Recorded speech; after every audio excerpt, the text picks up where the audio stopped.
At a bank outside Los Angeles, a nighttime explosion that no one hears. Cunning criminals no one sees. It's the perfect burglary in which cash and bandits vanish without a trace. With little to go on, the FBI must use instinct and determination to solve a case that seems impossible to crack.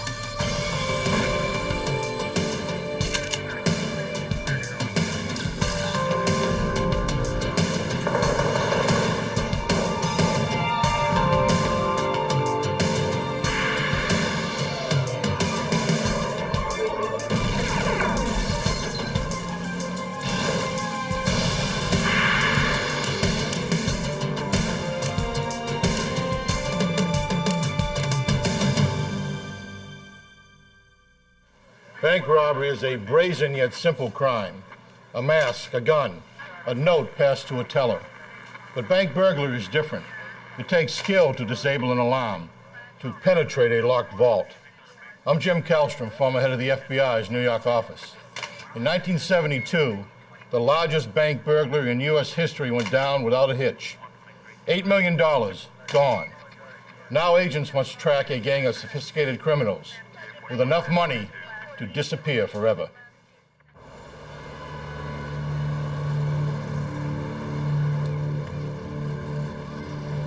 Laguna Niguel, California, March 27th, 1972.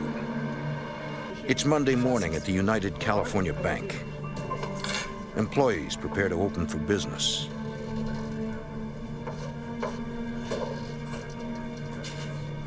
When the bank manager tries to unlock the vault door, it won't open. Somebody call the safe company.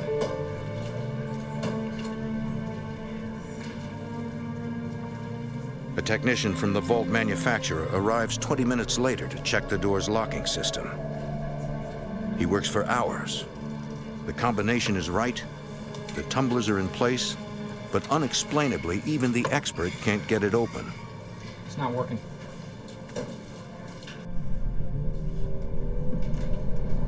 Looking for another way in, the technician climbs into the rafters above the vault. He is stunned to find a hole cut in the roof. Below, a second gaping hole leading to the vault. Agents from the FBI Santa Ana resident agency immediately respond to the bank. The first investigator to survey the cluttered crime scene is Special Agent Jim Conway. Upon arriving and getting up on the vault and looking down at this hole, we could see a pile of rubble, I would say 6 feet tall and expanding out.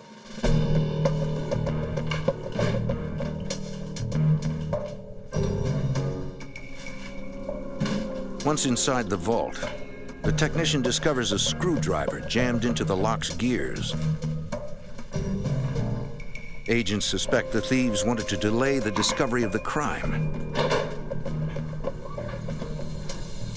The place is a disaster. My first impression was there was going to be a lot of time and effort needed to work this out. It was something we couldn't just plow into because we had a crime scene. We were able to walk in, a few of us, and look around and see what the extent was as best we could determine. But we're walking over watches and rings and valuables and everything else because it was all piled into this big cement mess. Special Agent Frank Calley begins sorting through the chaos. Just everything was thrown all over the place. There, the locks of hair, all kinds of check statements, photographs, things that people would normally put in a safety deposit box. I remember seeing urns with ashes of deceased people in there. The agents begin the arduous task of determining how the burglars entered the seemingly impenetrable vault.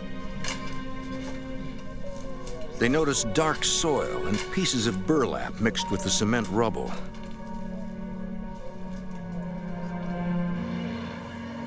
Outside, they find the bank's audible alarm disabled. They also find a ladder. Interpreting the clues, investigators piece together the burglars' intricate plan to breach the vault.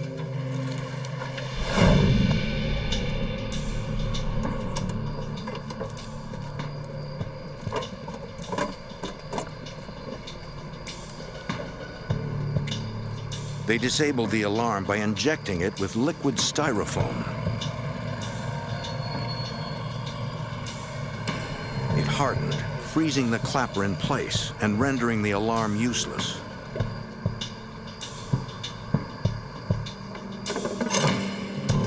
Then the burglars climbed onto the roof.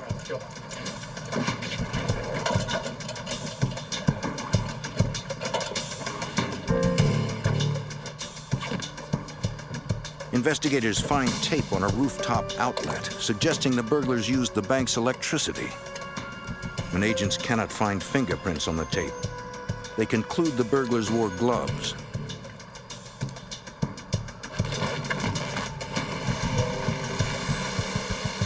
Fully powered, the burglars sawed a 4-foot opening into the roof.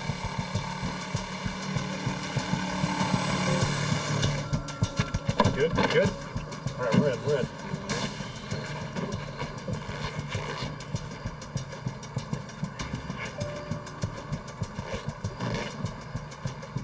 Once inside the rafters, they clearly knew how to bypass the interior silent alarm system. They took a couple of the wires and that would have normally transmitted the alarm signal, and they clipped them both and soldered them together. It was delicate, highly skilled work. Knew right away they were smart. They did the homework. Even with the alarm disabled, 16 inches of steel-reinforced concrete stood between the burglars and the contents of the vault. The only way through, an intensely powerful blast. Agents believe the bandits drilled holes into the cement, then inserted dynamite and electric blasting caps.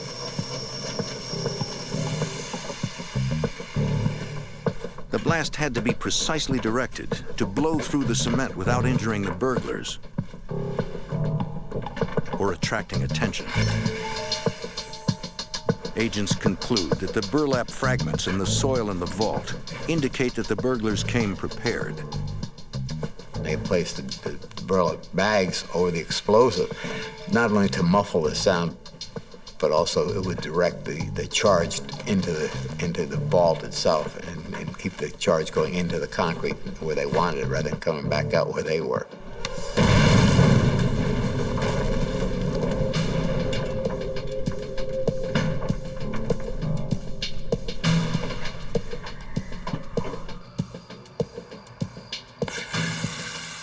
The investigators discover burn marks on the steel rebar that reinforces the cement. They conclude that the burglars knew the blast could not crack steel and came prepared with an acetylene torch.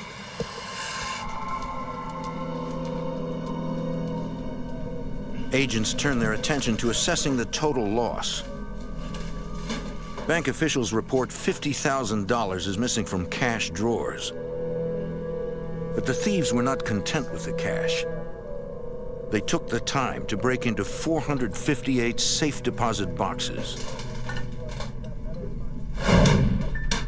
Investigators find tool marks on the locks of the boxes and deduce the burglars used a pointed instrument and a lot of brute force to break them open one by one. They carefully sorted through every item, leaving behind what they didn't want. Amazingly, the bandits were so methodical that they got in and out without being seen or heard. In 1972, most banks were closed on weekends. Agents conclude that the suspects took full advantage of that fact. Apparently they had been in there several times, in and out over the weekend. They probably went in on Friday night, and they probably didn't get out till late Sunday night. Not only had the burglars pulled off such a lengthy, complex crime, they did it without leaving a single fingerprint. Although investigators do find a brown cotton glove and broken drill bits, neither is unique enough to be traceable. Agents and deputies collect the debris for further examination at the crime lab. But with no apparent evidence and no witnesses, agents are facing the tough challenge of identifying and locating a group of highly skilled criminals, including electronics and explosives experts. Investigators turn their attention to determining the total loss from the safe deposit boxes. It will be extremely difficult since banks do not keep records of their contents. Ordinarily, if you had a bank burglary, you would be missing cash. You'd go out and say, yes, we got to find $350,000 worth of cash. At this point, we did not know what was gone. It's a very affluent area. And so the possibilities of a tremendous amount of money and material being lost was evident. Investigators begin the arduous task of carefully sorting and cataloging every item left in the vault. Then, by interviewing every box holder, agents learn the details of missing jewelry, rare gold coins, and bearer bonds. By a process of elimination, they slowly create a list of the stolen goods. The bank's loss of $50,000 in cash pales by comparison, as the value of the missing items rises to over $8 million. The heist has now become the largest bank burglary in U.S. history. With no physical evidence to go on, investigators hope to develop leads by thinking like the bandits. We felt that they would need oxygen to burn the rebar, and so we canvassed hospitals, oxygen supply places, and things like that. Despite checking every oxygen supplier in the area, agents come up with nothing. We also felt that a drill of some type had to be used, obviously a large one, so we canvassed places to find if anybody had sold or rented a large drill, as we felt that would have to be used. Again, agents go to dozens of equipment shops, checking records during the time surrounding the break-in. But they find no suspicious purchases or rentals. Or the day before. Clearly, the criminals in this case have masterminded and pulled off a nearly perfect heist. With no witnesses, no direct clues, and certainly no suspects, it seems impossible to solve. But the FBI is determined to identify the burglars and find them wherever they are.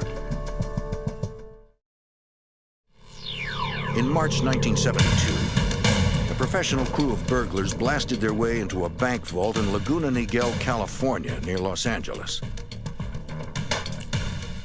Over a weekend, they emptied hundreds of safe deposit boxes, made off with more than $8 million in cash and valuables, then disappeared without a trace. Agents believe they are an experienced band of criminals. The case is difficult to crack for the small Santa Ana FBI office. Needing more resources, they seek the help of the larger Los Angeles FBI field office. Special Agent Paul Chamberlain supervises the investigation. At the time, it was our conclusion that this was the largest bank burglary in the history of the United States. We went to just about everyone in the office. It was several hundred agents, and that's not a typical response, but it became apparent that the crime was a significant crime. The Santa Ana agents quickly briefed the Los Angeles office on the details. We'd not had a bank burglary like that in recorded history in the Los Angeles division. Burglaries that did occur with banks involved a small effort, and this was a systematic, big-time operation that lasted over 3 days.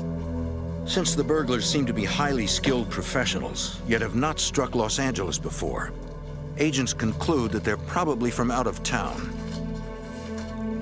an agent sends a teletype to all other FBI offices, asking if anyone knows of similar bank burglaries. They get a hit from the Cleveland, Ohio field office, where agents have been investigating similar bank heists, 13 of them, in fact.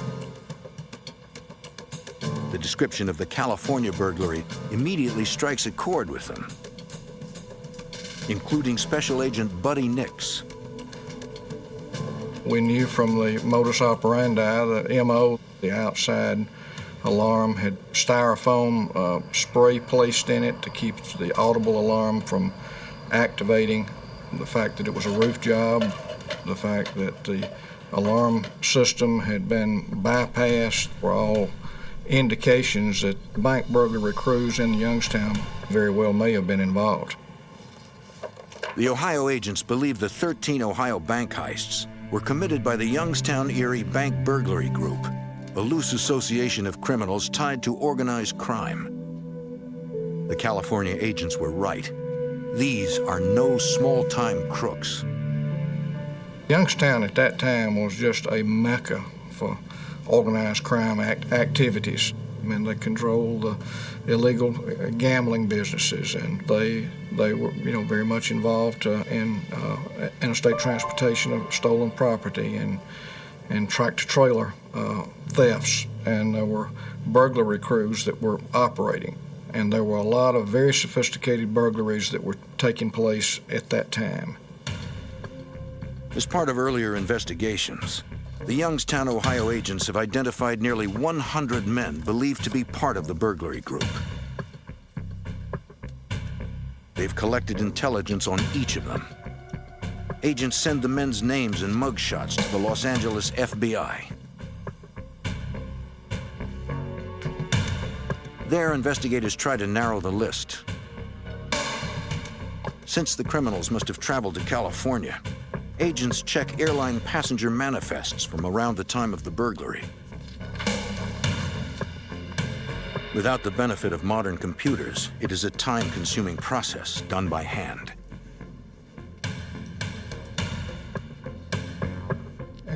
After an exhaustive search, they find the names of 5 men from the Youngstown list who had boarded a recent flight to Los Angeles. That's great. Emil Dinzio, Harry Barber, Charles Mulligan, Charles Brockles, and Philip Christopher arrived in California 9 days before the heist. The 6th man, James Dinzio, came in on a different flight the day before the burglary.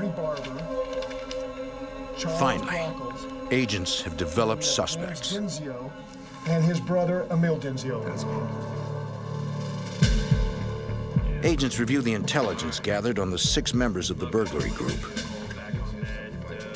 All have long records for home and small business burglaries, First suspect we're going to look and at have done today, little jail time. Emil. So if we get him, Emil Dinzio appears to be the brains of the gang, the leader. you need to pay attention to that picture and remember his face. He plans the jobs and handpicks the team to pull them off. This is Charles Brockles. This guy has a Charles history of Brockles is an explosives and electronics expert, well-versed in bank alarms. blown a hole in the roof.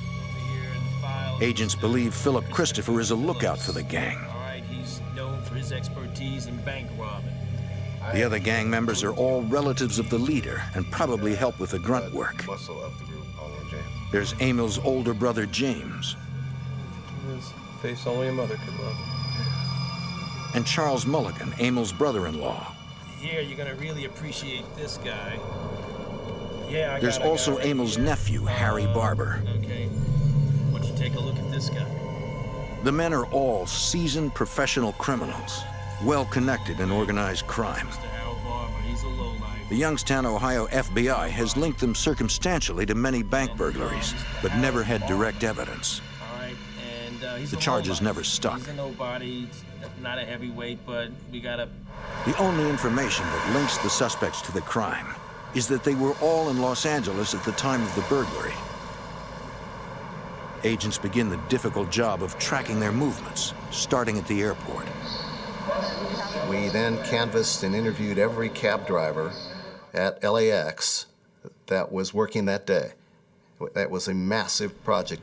If I showed you a couple pictures. Agents spend days interviewing dozens of drivers. It finally pays off. One cab driver recalls taking a group of 5 men to a home in the nearby community of Southgate. He remembers the trip well. The cab driver specifically remembered these folks for 2 reasons. One, because of the $100 tip, but for the other reason, they were tough, mean-looking guys. Agents get the address from taxi records and decide to go there. But it is a risk. Agents fear that if the suspects find out they're investigating the burglary, they might skip town. They have to take the chance. It is their only lead, according to Special Agent Jim Conway. But we had to interview somebody. We had to get our investigation started, and we were concerned that naturally that the rest of them would be aware that we were at least that close to identifying them. Agents learn that the Southgate house belongs to the Barber family. I don't have any idea. Ronald Barber, the brother of suspect Harry Barber, agrees to an interview but is elusive. Yeah. We did not have a warrant or anything at that particular time. We had nothing positively to tie him to it. But the more he talked, the more he seemed to know, and the more we were impressed that he knows a whole lot. Ronald Barber claims the 6 men were never at his house. Agents still have no direct evidence. Yet they believe Barber's story may be at least partially true. They note that the house seems too small to accommodate Ronald and 6 other men staying there. Agents conclude that at least some of them likely stayed elsewhere. So agents spread out, checking one hotel after another, starting with those closest to the bank. Special Agent Frank Calley. We figured these fellows were high rollers. They knew they were going to get a big haul, so they were going to stay at a nice place. So we were knocking on the doors of every fine hotel in the LA, Orange County area. It is more tedious, time-consuming footwork, but they do not give up. Sir, I'm with the FBI. On a hunch, one agent decides to take a different approach. There was an agent who figured that maybe they didn't stay at the best hotels, and he took it upon himself to walk into a truck stop hotel. And lo and behold, he found out that Emil Denzio had stayed there. You're sure? You're positive. Emil Denzio is the leader of the burglary group. But they would have been together, all 5. Records show his brother-in-law, Charles Mulligan, also rented a room there around the time of the heist. Agents check Mulligan's registration card and find a license plate number. It's Denzio. They trace it to the Southgate address of Ronald Barber. Investigators now have 7 suspects, the 6 from Ohio and the local Ronald Barber. They still have nothing directly linking the men to the crime. But the investigation is finally rolling forward, and the FBI is closing in. Weeks after a well-planned multi-million-dollar bank burglary in Southern California, the FBI identifies 7 suspects. Ringleader Emil Denzio and his brother James Denzio, Charles Mulligan, Philip Christopher, and Charles Brockles, and Harry Barber and his brother Ronald Barber. A notorious gang of professional thieves based in Youngstown, Ohio. Agents determine at least 2 of the men stayed at an area motel days before the heist. Okay. Special Agent Paul Chamberlain is convinced the men are responsible, but he has no evidence to prove it. By reference and innuendo, you kind of knew who was involved, but you need to have the evidence in federal court. Agents subpoena the motel phone records and find a series of calls to a local man named Earl Dawson. Our background investigation concluded he was a former military, a Marine guy with some training in munitions, explosives. And in as much as we had major explosions that occurred at the bank, it became interesting to us. Special Agent Frank Calley learns of another interesting connection. Yeah, we're gonna be down on... Dawson is from Youngstown, Ohio, the base of operations for the burglary group. So the light goes off again, and we say, well, now we got another break. We got the connection somehow between the boys from Youngstown, the Denzios, and their cohorts in Dawson. Look, I got these pictures out here. The agents decide to approach Dawson at his house to convince him he should cooperate. Over here, have a seat. They show him pictures of Emil Dincio and his associates and ask if he knows them. Now, your country's Dawson is still- reluctant to talk. I was in the Corps as well. Knowing Dawson is a former Marine, Special Agent Calley appeals to his sense of duty. Serve our country. Earl was a very patriotic individual, and I'm a former Marine, and we just kind of played that. I said, come on, Earl, you know, you're a former Marine, you've served your country. I said, what's important, Earl? It's a big case. And he said, what is it? I said, heard about that bank burglary down in Laguna Niguel? Pictures, I know you know something. Calley's tactic works. You know this guy. Dawson comes clean. This guy. His name's Mulligan. He admits knowing 3 of the suspects: Emil Dincio, Emil's brother James, and Charles Mulligan. Just lost track of my... He and Mulligan are old friends who grew up together in Youngstown. Dawson tells Calley that the day before the Laguna Niguel heist, Mulligan came to his house with the other suspects. Mulligan gave him $100 to leave the house for a few hours so they could hold a meeting. Dawson left without hearing what they discussed. Thanks, man. Appreciate it. But Dawson adds that he does have something the agents might want to see. He shows up the other day. Mulligan left a car in his garage. A few hours in a meeting. It's still there. It is a huge break. Perhaps the car holds the evidence they've been looking for. But before they can check it out, they're interrupted. While I'm talking to him, the phone rings. He answers the phone and he picks it up and he points to the phone and he mouths the word Mulligan. Thinking quickly, Agent Calley asks Dawson's permission to eavesdrop, a legal requirement for using what he hears in court. Dawson signals that there is another phone in the bedroom. Mulligan comes out and he says, hey, has anybody, the FBI been around? Dawson says, no, they're not around.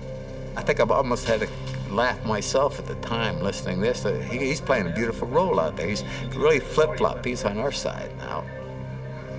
Mulligan explains that he knows the FBI has been asking questions about him and his cohorts, and that they're getting worried. And he's heading back to the Los Angeles area. Yeah, I'm sure. Mulligan said, I want to come out tonight and to see us. I'm going to move the car in the garage. Agent Calley seizes the opportunity to trap Mulligan. But he fears that he might be setting up Dawson Yeah, that'd be great. and the FBI. Didn't know for sure this officer, he could be sitting across the street at the time watching us, for all we know, with our FBI car sitting out front. Calley instructs Dawson to arrange a meeting with Mulligan in a public place. First, I'm sure you, Dawson tells Mulligan to meet him at his favorite bar, the Walnut Room. Mulligan agrees. okay, bye. Now agents have a chance to inspect the car Mulligan left in the garage. But it does not belong to Dawson, so he cannot give them permission to search it. Okay. Keep running. Through the window, they can see a pair of brown cotton gloves, exactly like the one found in the vault. Hey, Con. The back seat is covered in what appears to be cement dust, similar to the debris found at the crime scene. It is the probable cause agents need to obtain a search warrant for the car. Street patrol or something like that over here. They also obtain an arrest warrant for Charles Mulligan and set up surveillance at the Walnut Room. Plainclothes agents position themselves inside the bar, not far from Dawson. We staked it out, so to speak. Four of us were inside waiting, and we had a couple of men outside waiting for him to arrive. Dawson introduces Agent Calley to some regulars as a buddy from the Marine Corps. The agents have to look natural, while staying sharp. Earl Dawson's safety is their primary concern. We didn't know what was going to happen, so we had to protect Earl. Agents devise a method for Callie and Dawson to communicate. Either one of them can signal the other by simply going to the restroom where they will meet. 3 hours later, Mulligan finally arrives. He appears to be alone and greets his old friend, who tries to get him to talk about the heist. I didn't want to be too close. I was across the bar from him. Earl was talking to him and asking him something about, you were involved in that deal down in Laguna Niguel. And old Mulligan said, well, what do you think? Unable to hear everything they're saying, Callie heads to the restroom. Dawson follows. In the men's room, Callie asks for an update. Dawson explains that Mulligan is anxious to leave and to pick up the car from Dawson's garage. No problem. Okay. Callie tells him to go, but instructs Dawson not to get into Mulligan's vehicle. Whatever you do, don't get inside that car. Okay, don't get in the car. What Callie doesn't tell him is that agents are in the parking lot, poised to capture Mulligan.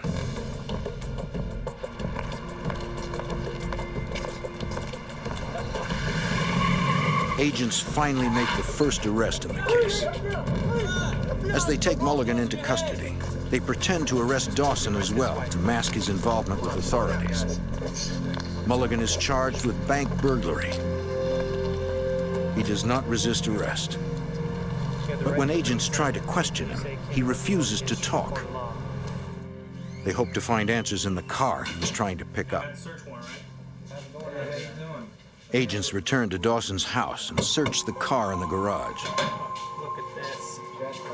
We found this large motor used as a drill and some other tools that we felt were very much probably the ones that were used in the actual committing of the crime. Agents recover stolen coins, along with drill bits, acetylene torches, hammers, and other items that could have been used for the Laguna Niguel heist. Exactly. And we felt very good about it. Felt we hit pay dirt, we hit a home run. Evidence technicians ship everything to the FBI lab in Washington, D.C. for processing. As examiners take days to analyze the evidence, field agents follow up on more phone records from the motel. One number belongs to a real estate agency in Laguna Niguel, California. A manager shows agents a condo she rented to suspects Ronald and Harry Barber days before the burglary. The Barbers told her they planned to stay 3 months, but left after only 3 weeks. No damage, no problems.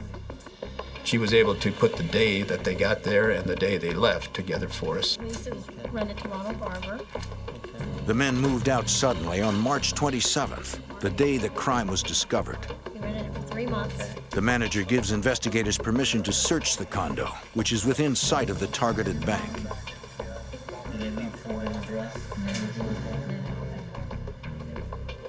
Agents begin processing the condo for evidence, but initially find nothing. The entire inside had been wiped clean with some kind of a product.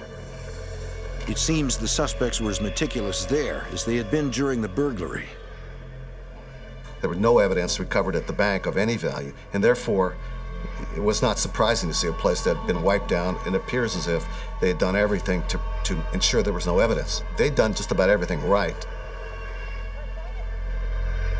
But in fact, they made one crucial mistake. One of the evidence persons went to the dishwasher and opened the dishwasher and realized that it was loaded with dirty dishes and that someone had neglected to push the on button. The dirty dishes are covered with multiple latent fingerprints. At the FBI lab, examiners recover the prints from the dishes and from the tools agents found in Mulligan's car and match them to 5 of the 7 suspects.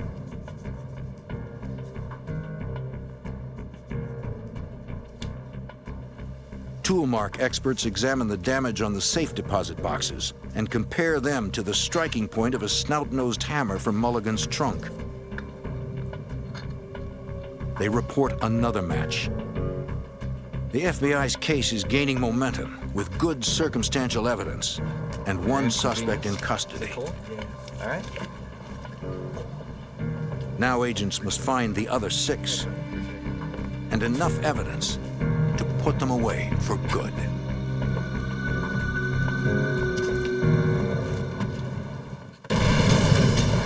In Southern California, the FBI connects a team of 7 members of an organized crime ring based in Youngstown, Ohio, to a multi-million-dollar bank burglary when they recover tools used in the heist from the car of suspect Charles Mulligan.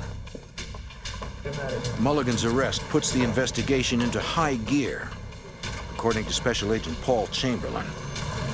We did realize that with the arrest of Mulligan, eventually, and shortly thereafter, they were going to figure out that we had figured who this group was. And therefore, we heightened our investigation. We did everything as fast as we possibly could. But since most of the evidence is circumstantial, the case hinges on the testimony of informant Earl Dawson, a man the FBI must protect. Go ahead and leave with him, all right? But whatever you do, whatever happens. Earl was probably the key witness because the case was kind of dry all along. It's physical evidence. Burglars are very dry. Earl was able to put all the principals together. They were charged with conspiracy and burglary, and they could put them all together at his house. Dawson begins receiving threatening phone calls, pressuring him to keep quiet. The caller insists on a face-to-face meeting to discuss the matter. But the FBI learns the meeting may have a more sinister purpose. We received informant information that a contract was put out on Earl Dawson's life. They were going to come out and attempt to kill Dawson. Agents instruct Dawson to arrange a meeting at his favorite bar, the Walnut Room. But don't tell him about the planned hit. Agents want to confront the men to send a message to the Youngstown crime ring that the FBI is on to them.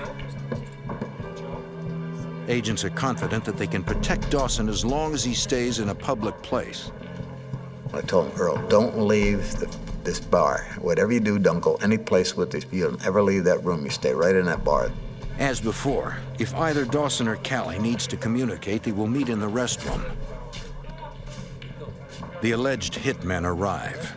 I started buying Earl some pretty heavy drinks. Earl was basically a beer drinker, but you could see they were trying to switch him up to stronger drinks.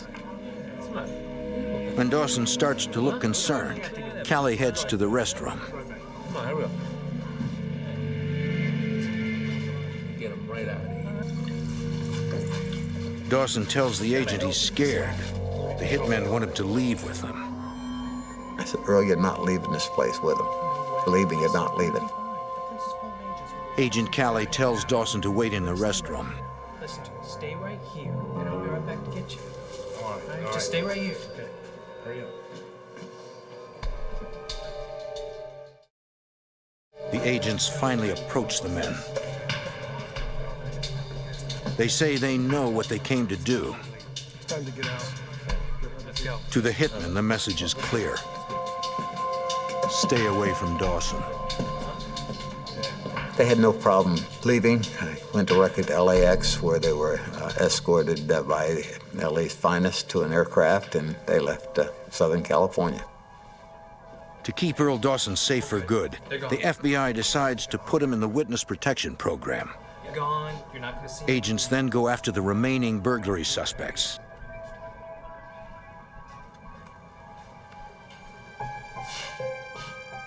Investigators secure warrants to search their last known addresses. At one house, agents get their first direct link to the burglary. Inside a woman's purse, they find a new $20 bill. They compare it to the list of serial numbers of sequence bills taken from the bank.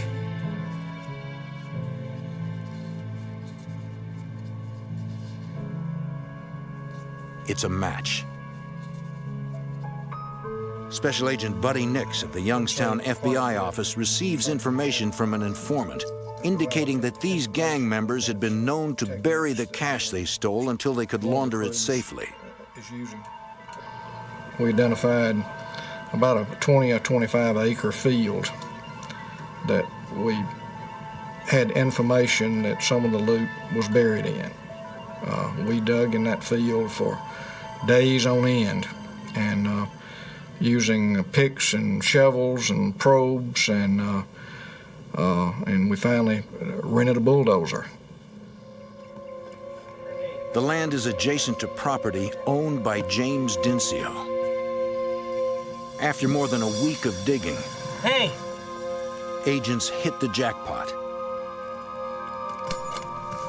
They unearthed several footlockers filled with millions of dollars in cash and bonds that they're able to trace back to the Laguna Niguel bank burglary. Agents then get yet another tip. A neighbor of gang leader Emil Dincio calls police. A lot of money in there. He reports finding a cooler buried in his yard. It is filled with nearly $100,000. Right over there, Mr. Dincio. Investigators match their serial numbers to those taken from the bank and recover Emil Dincio's prints from the cooler. With more direct evidence against the gang, agents begin making arrests. They first go to Ronald Barber's Southgate, California home. They are armed with search warrants. The only person they find is Ronald's mother. The brothers have disappeared. No, I don't. I haven't seen him in a few All days. 6 remaining suspects are still at large. 3 months after a multi-million-dollar bank burglary, the FBI has solid evidence against 7 members of an organized crime ring. With only one suspect in custody, Charles Mulligan, they set out to arrest the others. Emil Dincio, James Dincio, Charles Brockles, Philip Christopher, Harry Barber, and Ronald Barber. Agents go to Emil Dincio's home near Youngstown, Ohio, and discover he's made no attempt to run. Because of his attitude and his air of arrogance, Mr. Dincio actually believed he was above the law and was the kind of guy that could make things happen his way. When agents arrest Dincio, he is carrying $537 in cash stolen from the Laguna Niguel bank. Come on, we'll call it. Other gang members are also surprisingly easy to find. Within days, authorities arrest Emil's brother, James Dincio, at an Ohio airport. His carry-on luggage is full of more money from the heist. Agents make their 4th arrest, nabbing Phil Christopher. In his apartment, they discover over $32,000 in stolen cash hidden in his closet. The 3 men arrogantly maintain their innocence and refuse to cooperate. I got a deal right here. 2 months later, agents nab alarm expert Charles Brockles and get a break. They decide to confront him with what evidence they have and explain they can put him away for decades. They offer him a deal. In exchange for his full cooperation in outlining the burglary group and their crimes, prosecutors will drop all charges against Brockles and place him in the witness protection program. He agrees. Authorities have captured 5 of the 7 suspects. Everyone except the Barber brothers. Authorities extradite them to California and indict them on charges of conspiracy, burglary, and larceny of a federally insured bank. While in jail, Emil Dincio brags about the heist to another inmate and asks for his help in beating the charges. You don't take care of me. Mr. Dincio confided in him a great many details that were not in his best interest to confide. He got this other inmate to help him buy an alibi for the time of the bank burglary. But Dincio has chosen the wrong accomplice. The other inmate was someone who had had contact with law enforcement on many occasions in the past, and he realized that what he was being told would be of some importance to someone, and he came to us. Hoping to receive a lenient sentence for his own burglary case, the inmate tells agents of Dincio's confession and the plan to purchase an alibi. And that was Vegas? Vegas? Well, that's where his alibi is. The alibi was that Mr. Dincio was going to be in a hotel room in Las Vegas with a prostitute and with physical evidence that would show that he was there. The FBI sets up a sting. Agents give the inmate a contact to offer Dincio. Tickets to the show. The contact is actually an undercover agent who will provide Dincio's alibi materials. Dincio takes the bait. At the jail's visitation room, he meets the undercover agent who plays the role of a fixer, a criminal expert in solving problems. Mr. Dincio received what he asked for. He got a registration card, which he registered in on. He put his fingerprint on it. He got a listing of shows, and he got the name of a prostitute who he was with, and that became part of his subsequent defense. In October 1972, the trials begin in Los Angeles. Emil Dincio offers his false alibi, but the FBI's undercover fixer testifies about the sting. The jury convicts Dincio and the other 4 defendants. They receive sentences ranging from 15 to 20 years. But it is not over. 2 suspects, Harry and Ronald Barber, are still on the run. Within months, the FBI receives a tip that the 2 brothers are living in an apartment in Rochester, New York. Agents respond, and Ronald Barber answers the door. They arrest him and return him to California, where a jury convicts and sentences him to 15 years. He refuses to say where his brother Harry is. For 8 years, Harry remains a fugitive. Then, in 1980, a woman in Brookville, Pennsylvania, contacts the FBI. I knew him as Brent. She tells agents that her friend has been living with a man who told her he committed a famous bank burglary in California, The other day, only because. What's her name? and that his real name is Harry Barber. It's Harry Barber. Worried and nervous. The woman tells the FBI that in an attempt to lead a legitimate life, the fugitive is working maintenance at a local campground. Here, you know? Agents move in and arrest him. Hey, Barber. Hey, Barber. The FBI, hands in the air. Drop flyers. Harry Barber is convicted and sentenced to 20 years. Agents can finally close the case on the largest bank burglary in United States history. Authorities believe Emil Dincio and his gang committed more than a dozen bank burglaries, stealing over $30 million altogether.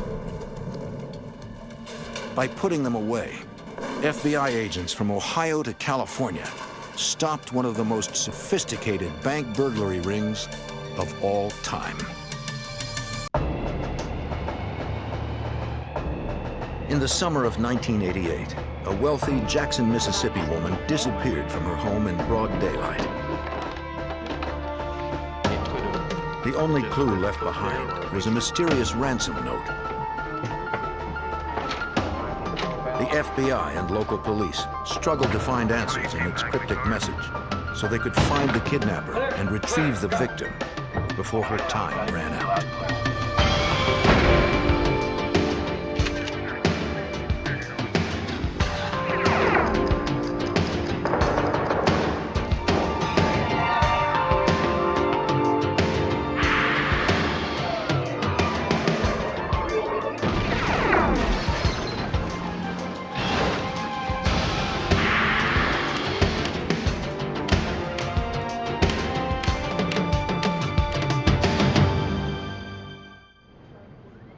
A daring kidnapping and a bizarre ransom note baffled Mississippi authorities. The victim was the wife of a wealthy businessman. A list of 12 names and a few drops of blood were the only clues to her fate. I'm Jim Kallstrom, former head of the FBI's New York office. The ransom note gave the FBI its first leads, but the case was not so clear-cut. Solving it required the keen insight of a criminal profiler and the perseverance of a family, local authorities, and the FBI.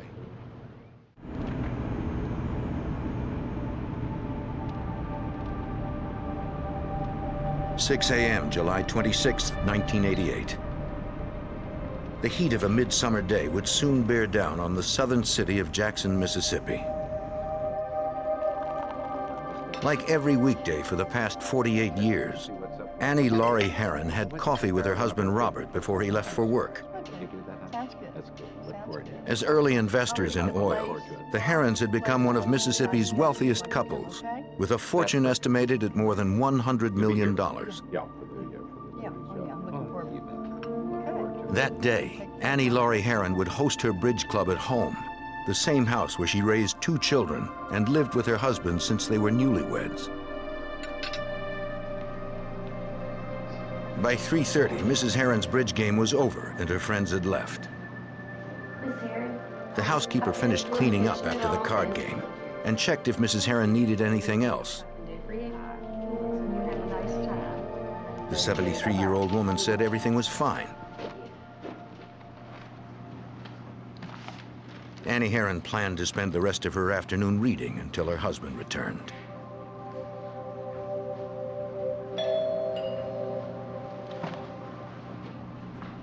She wasn't expecting anyone, but perhaps one of the bridge players or the housekeeper had forgotten something.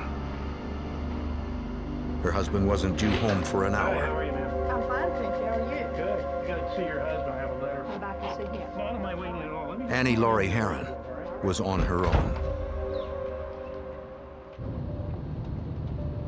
At about 4:30 that afternoon, Robert Hearin returned from work.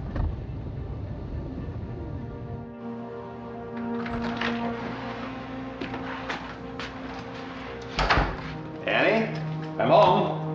He saw that his wife wasn't home and figured she was out with her friends or daughter.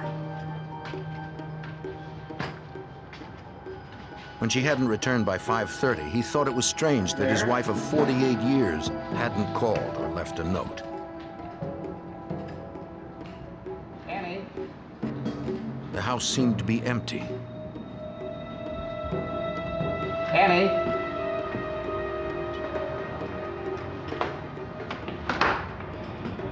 Robert grew concerned and began calling family and friends. Anywhere that I can tell? No one had seen Annie since the bridge game. Maybe we're going to have to do something else. Thank you. Robert's son-in-law, who lived nearby, said he would be right over.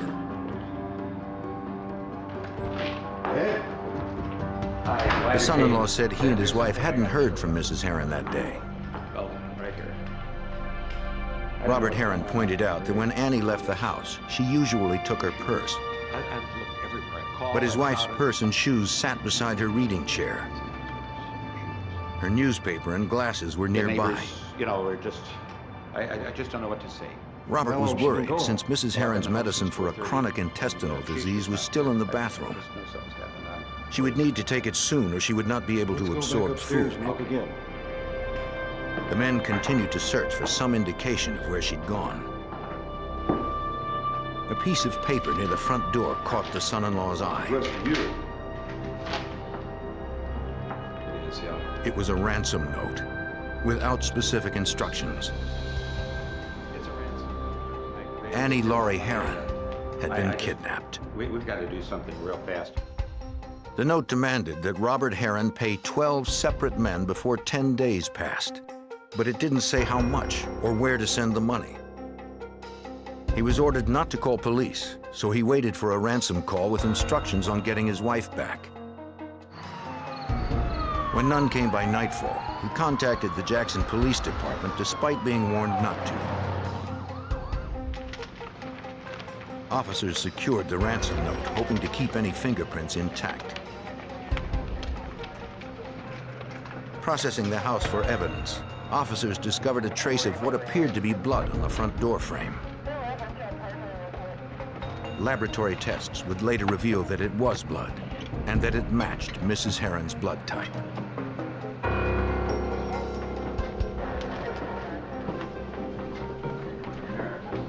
A Jackson police detective interviewed Robert Hearin. They wanted to know if he or his wife had ever been threatened. I'd like to ask you a few questions. He had no idea who would want to harm It them. was there for me to find. It's a ransom. If Mrs. Hearin were without her medication for long, her intestinal condition would become critical. It was folded just like that. Kidnapping is a crime that must be solved quickly, or the chances of rescuing the victim are slim. That evening, Jackson police contacted Special Agent Patrick McGlennon of the FBI's Jackson Field Office to bring the resources of the federal government to bear right away. Under the federal kidnapping statute, the FBI has jurisdiction whenever an individual is kidnapped in the United States. The presumption in this case, of course, was a kidnapping had occurred, a ransom demand had been made, and the possibility of travel interstate is in fact why the FBI gets involved in these types of matters. The FBI called U.S. Attorney James Tucker, who would advise investigators in legal matters as the case developed. Like most residents of Jackson, Tucker had great admiration for the Heirins. Robert Hearin was a self-made man, and at the time of this incident, which was 1988, Mr. Hearin was probably considered one of the foremost financial wizards here in the Jackson area. He was well known in the business community. He was a generous person, so he was becoming well known for his particular acts of generosity. By dawn the next day, FBI agents and evidence technicians arrived at the Heirins' home. The Jackson police detective filled in the case agent on what they'd learned so far. The FBI set up a satellite command post at the residence and tapped the Heirins' phone, ready to trace any ransom calls. There was little doubt that multi-millionaire Robert Hearin was the real target. Yet Mr. Hearin hadn't been told what to pay to get his wife back. It was impossible to comply, or nearly impossible to comply, with the demands because they were nonspecific in nature. Mrs. Hearin was not even mentioned in the note. There was no provision for her safe return. The note did say that the 12 men listed had been involved in the same photography company. Robert Hearin explained that he had once served as chairman of the board for that company. Some of the company's franchisees had been sued to recoup losses, but Hearin did not know which ones. It seemed unlikely that the 12 men named had kidnapped Mrs. Hearin, but perhaps one or more of them was striking back at the company through Robert Hearin.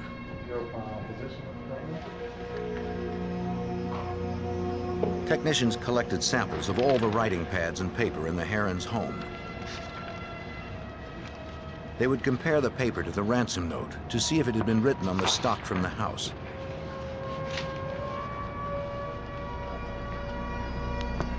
The results would take a few days.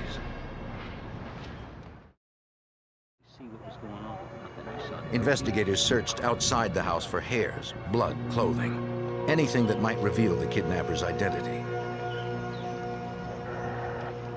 They looked for cigarette butts or evidence of food or drink, signs that someone had been watching the house.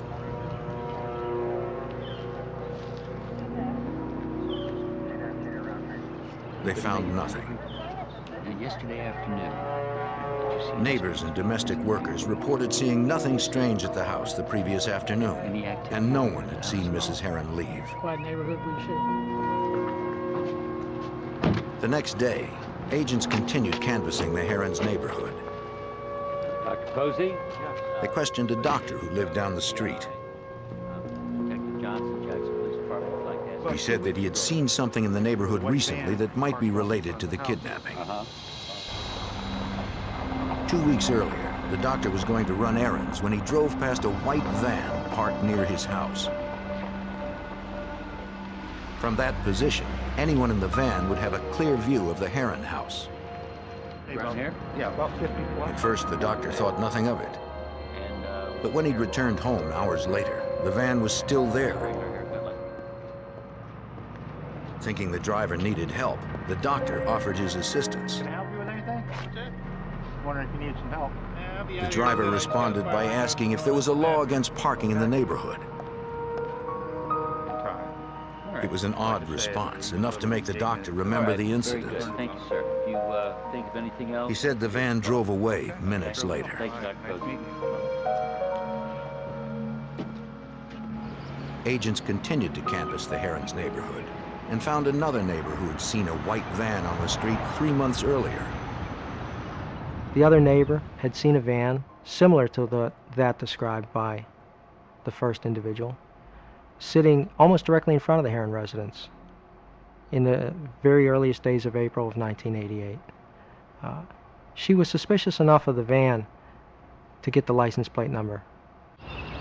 If investigators could find that van, they might also find Mrs. Hearin. But a computer check revealed that the license plate had been stolen from a car at the New Orleans airport. It was another dead end. After 36 hours of investigation and no ransom calls, agents hoped lab results on the note would provide a fresh lead to Mrs. Hearin or her abductor. FBI examiners first determined that the note had been typed on paper foreign to the Hearin's home. They also compared the typeface to known samples from every typewriter made in this century. The laboratory division was able to determine that the demand letter was in fact typed by a Royal typewriter manufactured between 1912 and 1927. There was nothing else contained on the demand letter which would give analysts any type of ability to tell us the manufacturer of the paper or whether there were any indented writing or other evidence on the letter. A latent fingerprint examination revealed nothing, and a spot on the note believed to be a bloodstain was too small to analyze. Although no evidence on the note helped agents, they hoped its message would. The note demanded that Robert Hearin pay 12 men who were involved with a photography company. Perhaps the kidnapper was among them. Agents learned that the company had foreclosed on each of the 12 men, all former franchisees, to collect heavy debts. One of the company's executives provided the FBI with company files and photos of those men. Are you going to have to take those with you? Yes, sir. One was now deceased. The others were scattered throughout the country. Thank you. Yes, sir.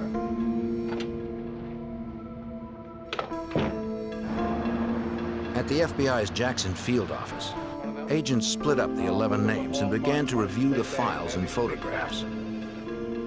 They sent leads to FBI offices in the towns and cities where the men currently lived, requesting additional information. Agents found that many had financial troubles.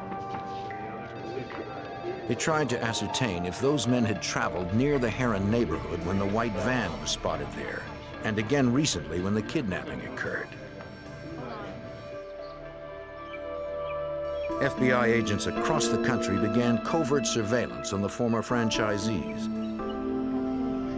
They hoped one of the men would lead them to the ailing 73-year-old woman. But as the kidnapping investigation stretched into its third day, only 7 days remained on the ransom note deadline, and agents still lacked instructions on how to recover Annie Laurie Hearin alive. Hi, how are you, ma'am?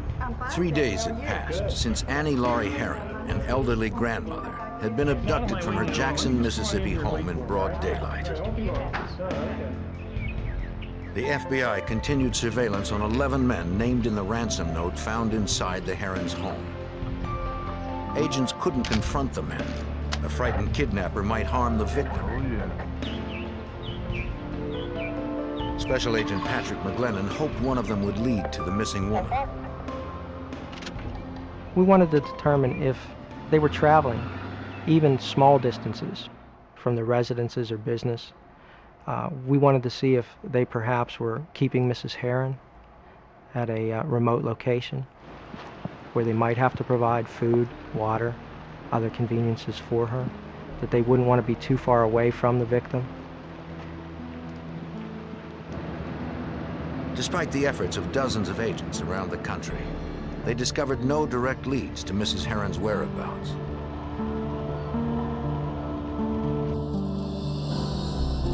But they still resisted contacting the 11 men directly so as not to reveal the investigation. The FBI considered the possibility that the kidnapper might be someone other than the men listed on the note. Agents contacted the Behavioral Science Unit at the FBI Academy in Quantico, Virginia for assistance. Profilers in the unit are agents trained to determine characteristics of criminals from the details of a case. One profiler reviewed the evidence, particularly the ransom note, looking for indications of the kidnapper's psychological makeup. The profiler called in his findings to the Jackson FBI agents working the Hearin kidnapping. You mind if I put you on speakerphone so we can all listen at one time? Yeah. All right, go ahead. In the We're all conference listening. call, What'd you find out? the profiler confirmed that the kidnapper was likely one of the 11 suspects currently under surveillance. Here, which nobody else would ever use. So. And since all those men had at least some college education, he believed one of them had intentionally misspelled words and used an old typewriter to throw off investigators. He has a fixation. The profiler said the abduction was an act of revenge against Robert Hearin by a paranoid individual who was willing to kill. The Behavioral Science Unit believed that a sole perpetrator was responsible for this crime, that it would be a white male of approximate middle age, and that the individual would probably be working alone, although if they were working in concert with someone else, that person would provide a very subordinate role. It's bad. The profiler also concluded that by this time, there was only a 50% chance that Annie Hearin was still alive. One further detail caught the profiler's eye, a phrase that did not seem to match the rest of the note and might point to the profession of the kidnapper. The note said, "Pay them whatever damages are owed to them. If any is dead, pay their children." Damages is a legal term. It was telling in that one of the individuals on that demand note was an attorney. Special Agent Tom Montgomery of the FBI's Jacksonville, Florida office was called in to investigate the attorney listed on the note, a man named N. Alfred Winn. After we received the name of Annie Alfred Winn, we did the public record background checks. We also contacted the St. Petersburg Police Department, the Pinellas County Sheriff's Office, found that he had no criminal record, did our own computer checks also. We determined that he was a St. Petersburg attorney and that he lived above his office. Yeah. What's this all about? Well, I'm investigating a crime. An agent went to interview Winn at his office residence. So, Mr. Winn, you were camping at the girl. Alfred Winn said he had nothing to do with the kidnapping and explained where he was on July 26th, the day Mrs. Hearin went missing. He had been at a bar with a prostitute. He said that on that evening he had called his paralegal back at the office. Okay. Hey, thanks.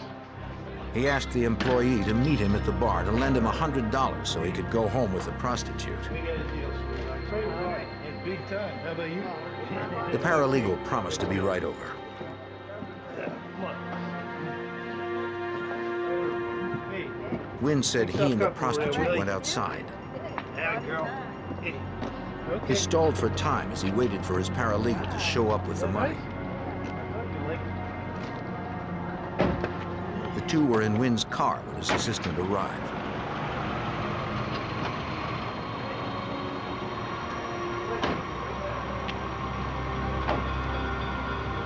Hey, Don. Hey, way to go. Winn Good took man. the money, then left with the prostitute. Winn said he didn't remember much about the evening. He didn't know the name of the bar or the prostitute's real name.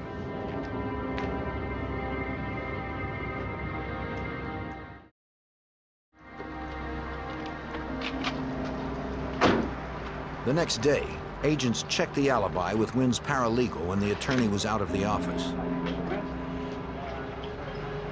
He corroborated his boss's story and also claimed that he didn't know the bar's name since he had never been there before or since. Agents suspected both men were lying. We learned that Winn had paid for the paralegal schooling at a local community college, his paralegal schooling.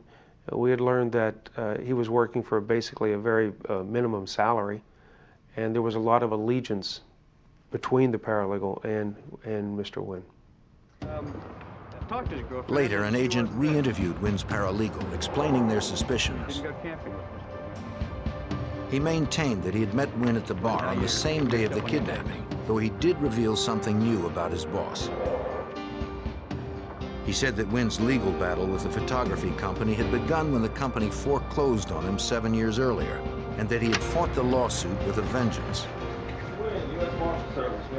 He had attempted to declare bankruptcy 3 times in order to avoid paying his debts.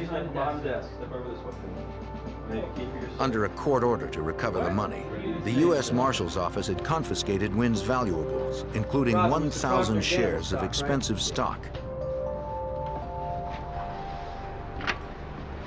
They also impounded Winn's European sports coupe, a car the paralegal said Winn loved.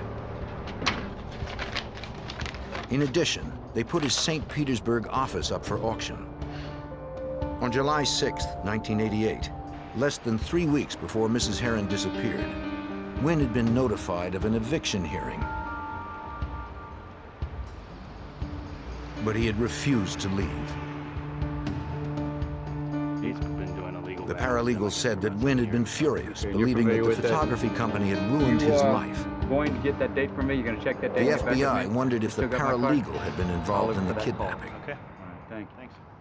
We pulled all vehicles registered to the paralegal, friends and associates of Mr. Winn, to include Mr. Winn, and learned that the paralegal had a white van registered to him, and through an interview of the paralegal learned that the vehicle was utilized by Winn on several occasions. It seemed to be a major breakthrough in the case. The vehicle identification number revealed the name of the previous owner.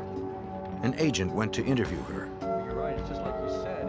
He didn't return until... She said Alfred Winn, not his paralegal, had been the actual buyer. She said that Winn had acted strangely. He was adamant that his name not be written on the title. So the woman left the line for the buyer's name blank. The lead was promising, but then agents learned that the van had been in the repair shop on the day of the kidnapping. Okay, how long was he gone? It was one more frustration in a difficult case. After more than a week, the FBI and U.S. Attorney James Tucker were no closer to finding Mrs. Hearin. A case like this is extremely difficult when you don't have an eyewitness to any one of several situations. We did not have an eyewitness as to the abduction itself. We did not have an eyewitness that Newton Alfred Winn or any of the other people listed in the particular note had ever been in Mrs. Herin's company. At the Jackson, Mississippi police station, investigators again met with the doctor who had seen a white van in the Herin's neighborhood. Go through those and see if there's anybody you recognize. They hoped he could recognize the driver in a photo lineup. Short here. The neighbor quickly picked out the photo of Alfred Winn. I'm positive. He was certain it was Winn he saw reading a map in a white van across the street from his house in mid-July, less than 2 weeks before Mrs. Herin's abduction. The other neighbor, who had seen a similar van, also identified Winn as the driver. It was clear to agents that Alfred Winn was connected to the kidnapping of Annie Hearin, yet they didn't know how. Thank you very much. Give me a call if you need it. We thought, because of the positive identification, that Winn was definitely somehow involved in the kidnapping. If not the actual perpetrator, if not the man who walked up to the door and actually grabbed Mrs. Herin, he certainly was directing or calling the shots. Yep. FBI agents kept Winn under surveillance. They believed that he could lead them to the missing woman. But as the deadline in the ransom note approached, hopes of finding the frail Mrs. Hearin dimmed further.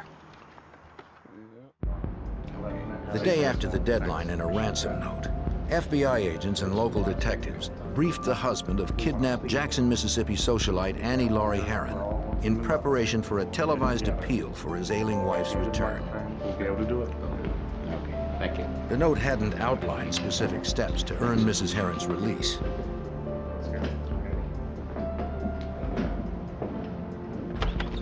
FBI behavioral profilers hoped the press conference would prompt the kidnapper to contact Mr. Herin with instructions to get his wife back unharmed. With his son and daughter at his side, Robert Herin asked anyone with any information to come forward. As a businessman, he also spoke directly to the kidnapper, promising to follow any specific instructions. A week later, the plan seemed to have worked. On August 15th, 1988, Robert Herin spotted the familiar handwriting of his wife among his mail. The envelope was postmarked August 12th from Atlanta, Georgia. Investigators were careful not to destroy any evidence that might have been left on it. Mr. Herin believed the letter was in his wife's handwriting, too. FBI lab examiners later confirmed that it was. In the letter, Mrs. Herin begged her husband to do what the kidnappers wanted, or they would seal her up in a cellar with only a few jugs of water. Though the letter provided no instructions on how to comply, for Special Agent Patrick McGlennon, it did bring new encouragement just when all hope of recovering Mrs. Herin alive seemed lost. When we received the August 15th letter, which was in Mrs. Herin's handwriting, it really lifted the spirits of everybody that was involved in the case. We felt reasonably sure that she was in good enough condition to write the letter, and we were going to get her back the same way. The letter itself had been dated August 10th, 15 days after the abduction. Yet no one could be sure Mrs. Herin was alive on that date. It was unclear if she had written the letter on her own, or if the message was coerced, according to FBI Special Agent Tom Montgomery. Certain words utilized on the letter seal me up in the cellar with jugs of water. In talking to family members, we found out that those are not words that she would normally utilize. She would have used the word basement or bottles of water. So it is our belief that the letter was dictated to her.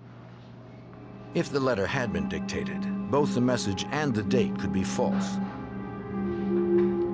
Having to guess at what exactly he should do, Mr. Herin wrote checks to all the men listed in the original ransom note, according to U.S. Attorney James Tucker.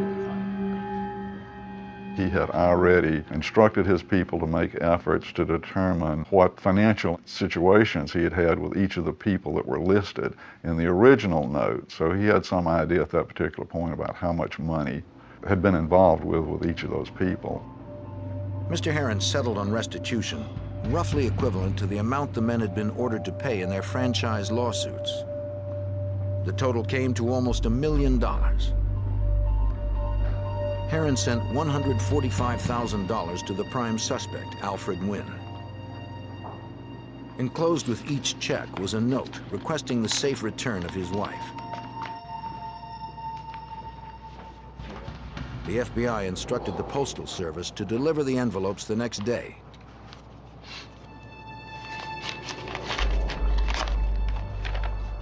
Later, agents spoke with Winn's paralegal and learned of the attorney's reaction to Mr. Herin's check. When Mr. Winn received his check in Tampa, Florida, he opened it, read the contents of the letter from Mr. Herin, turned to his paralegal and stated, "This is not what I wanted." He told his paralegal that what he had wanted was to get his life back, the return of his confiscated car, jewelry, and other property. Winn sent back the check with a note enclosed, saying he hoped Mrs. Herin would be returned safely. Agents now believe that Alfred Winn had kidnapped Mrs. Hearin for revenge against the photography company Hearin once chaired, not for monetary gain. That meant it was less likely Mrs. Hearin would ever be returned alive. Although some of the people receiving checks kept the money, most returned similar responses. Some of the people that Mr. Hearin sent these checks to sent the checks immediately back to him, sent letters or called on the telephone, expressing their regret to Mr. Hearin that something like this could happen to his wife. They wanted nothing to do with the money, and they weren't going to benefit through his grief. 2.5 months passed without further word from Annie Hearin's kidnapper. Considering her fragile health, chances were slim she would survive this long. In early November 1988, the case was featured on a national crime-solving television series. Agents around the country chased each of hundreds of leads called in. One call from a woman in Florida seemed especially promising. Although none of the names on the ransom note had been broadcast, she said that if Alfred Winn were on the list, she had important information. The FBI learned that the Florida woman was a spiritual advisor, which did not initially bolster confidence among agents. Special Agent Montgomery from the FBI. Have we spoke on the phone? But after a brief interview, they realized she had a strong reputation in the law enforcement field, having often assisted police in the past. I recognized some of the information that he... The advisor told an agent she had first met N. Alfred Winn 4 years earlier. In 1984, he had his first consultation, asking her advice about problems he had with the head of a photography company, the same company mentioned in the Hearin ransom note. She instructed him to pursue his problems through the court system and take legal means, and he told her that he had already done that, and it just didn't work. That's the big problem. That is the biggest Winn problem. said he wanted to kidnap the head of the company and hold him hostage until he got what he wanted. He had the perfect place to put the man and said that he was looking for someone to help him. He called her a month and a half later to ask if she would help. Besides, I can go without risking losing these clients. Trying to get new clients. She declined. It's tough too, but The advisor provided the FBI with records of her work with Winn.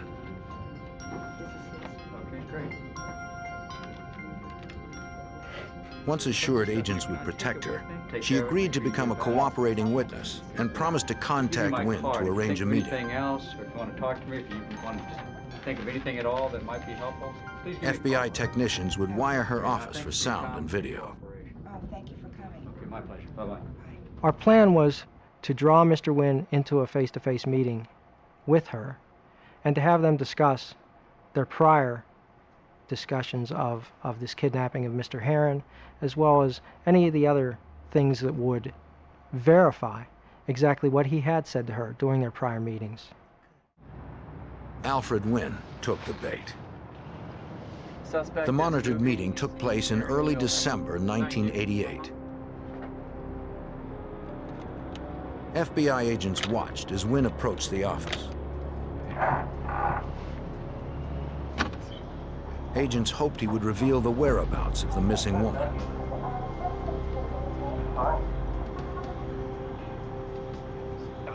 The advisor told Winn she had seen the crime show on television and asked if he had kidnapped Annie Hearin. FBI one, can you hear him in there? Winn denied it, adding that he had decided not to abduct Robert Hearin as he had previously discussed with the advisor. The recording corroborated the advisor's statement, but it didn't provide agents with the evidence needed to arrest Alfred Winn. When Winn left the office, FBI agents followed him. We hoped a meeting between Mr. Winn and the psychic would lead him to, at the very least, check on the location of Mrs. Hearin's body or lead us to a co-conspirator. But the suspect never went to visit a place where the body could have been kept. Weeks later, Agents learned that Winn owned a cabin in Florida's swampland, a perfect place to hide a body. Dead or alive, agents hoped they'd find Annie Hearin there. They had no way of knowing if the house was booby-trapped or if someone was armed and waiting inside. 6 months after 73-year-old Annie Hearin was kidnapped in Mississippi, FBI agents hoped to find her in a remote Florida cabin owned by prime suspect Alfred Winn. A message from the kidnapper had threatened that the elderly woman would be sealed alive in a cellar. But agents found no cellar. The police was empty of anything related to the kidnapping. FBI Special Agent Patrick McGlennon and other investigators continued searching for the kidnapped woman nearby. We began to look in dry cisterns, some swamp area adjacent to those properties, the outbuildings, screened porches, whatever structures existed. We found no sign of Mrs. Hearin, and no sign that anybody had ever stayed there for any length of time. Certainly no cellars. There were no cellars in that section of Florida. Annie Hearin was still missing and presumed dead. Then, in late July of 1989, Alfred Winn sent a filing cabinet to the IRS, challenging them to find disputed financial documents. All right, guys, we got the filing cabinet we've been waiting on from the IRS. Go ahead, move it in there, please. That's good. But he failed to check the cabinet thoroughly, and his arrogance would bring him down. Winn, we believe, sent those thousands of documents to Internal Revenue Service as part of an effort to intimidate them into leaving him alone. That was a pattern that the agents discovered in regard to Winn conduct in a number of situations. His arrogance was demonstrated in his efforts to overpower whoever he was involved with at any particular point. When they found letters regarding a kidnapping and murder plot, IRS agents called the FBI. The documents outlined how Winn and a former girlfriend had been planning to kidnap and kill the woman's husband. According to FBI Special Agent Tom Montgomery, the similarities to Annie Herin's abduction were obvious. They mentioned utilizing an old typewriter to type a communication, and the first ransom note for Annie Laurie Hearin was typed on an old 1920s vintage typewriter. They also mentioned detailed maps, surveillance of the area. They also mentioned that it was actually Winn that was going to do the crime, and the female was just going to help him and obtain what he needed. FBI agents tracked down Winn's ex-girlfriend at the community college where she worked. They needed to question her about the plot outlined in the letters. At first, she claimed she knew nothing about the plot. But when reminded that interfering with an investigation was itself a crime, she decided to cooperate. The last time you saw him was a few years ago? She said the plot to kill her husband was Winn's idea. Maybe a year, maybe 6 months. When she realized he was serious, she had broken up with Winn. 6 months ago. Mailed it from Miami. Agents asked if she had had any contact with him since then. She said that a year earlier, in early August 1988, Winn had asked her to meet him at a motel in DeLand, Florida. It was just days after Annie Hearin had been kidnapped.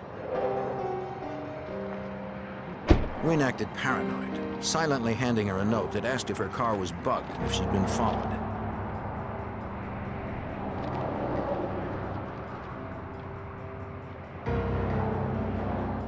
When he was convinced it was safe, he began talking. What's this all about? Winn asked her to mail a letter for him, offering her $500 plus travel expenses. First of all, did I touch it? She agreed, and he paid her half in advance, $250. Winn handed her an envelope wrapped in a gray linen napkin. Then he gave her very specific instructions. She was not to touch the envelope or even look at the address. Winn ordered her to mail it from Atlanta, buy the airline tickets under a false name, and fly into and out of 2 different airports. He instructed her to change her appearance before the trip.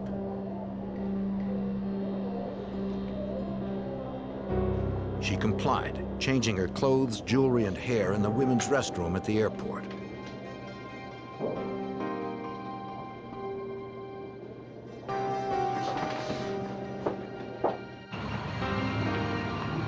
Once in Atlanta, she was to mail the envelope precisely on August 11th.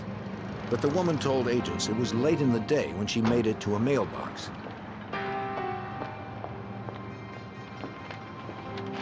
At the last moment, she said she couldn't resist a glance at the address.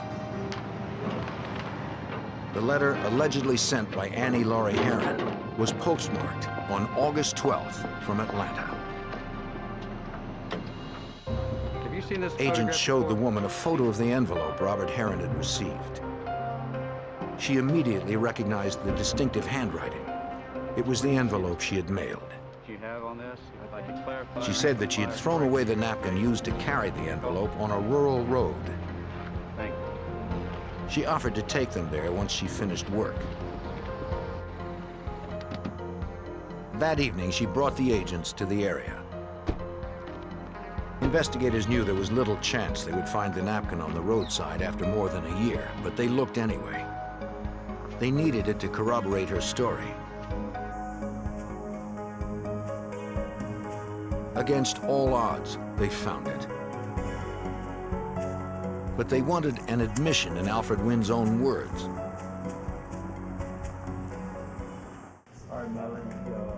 With a solid cooperating witness, agents were getting closer to arresting Winn. At the FBI's request, Winn's ex-girlfriend agreed to be wired for an audio-taped meeting between herself and Winn. We had hoped that Mr. Winn would discuss facets of the crime, that he would tell her what she had accomplished by sending the letter to the Hearin residence, that he would thank her for her help, that he would pay her. The woman called Winn and set up a meeting. Agents had instructed her to try to draw Winn out about the trip to Atlanta.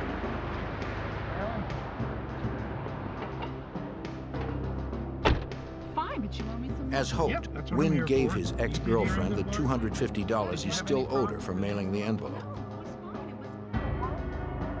Winn refused to talk in detail about his plan, and he never mentioned Annie Hearin. He seemed to have stonewalled investigators again.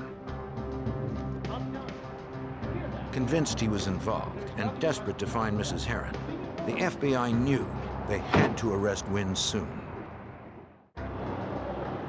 On March 11th, 1989, the FBI was ready to arrest suspected kidnapper Alfred Winn.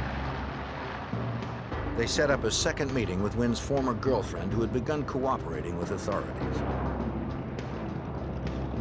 The ex-girlfriend had been wired so agents could record the conversation.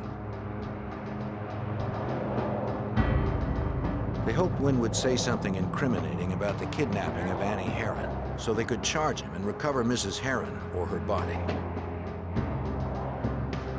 FBI Special Agent Tom Montgomery had coached the informant on how to deal with Winn in this crucial second meeting.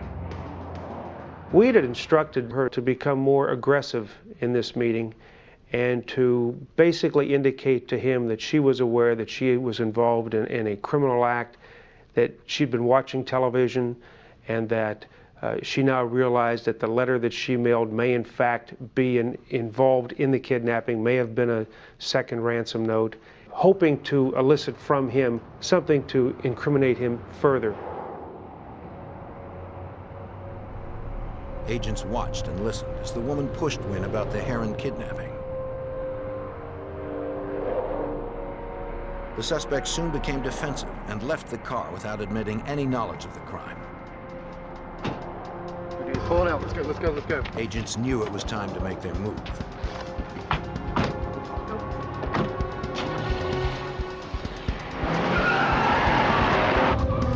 The element of surprise is critical to a safe arrest.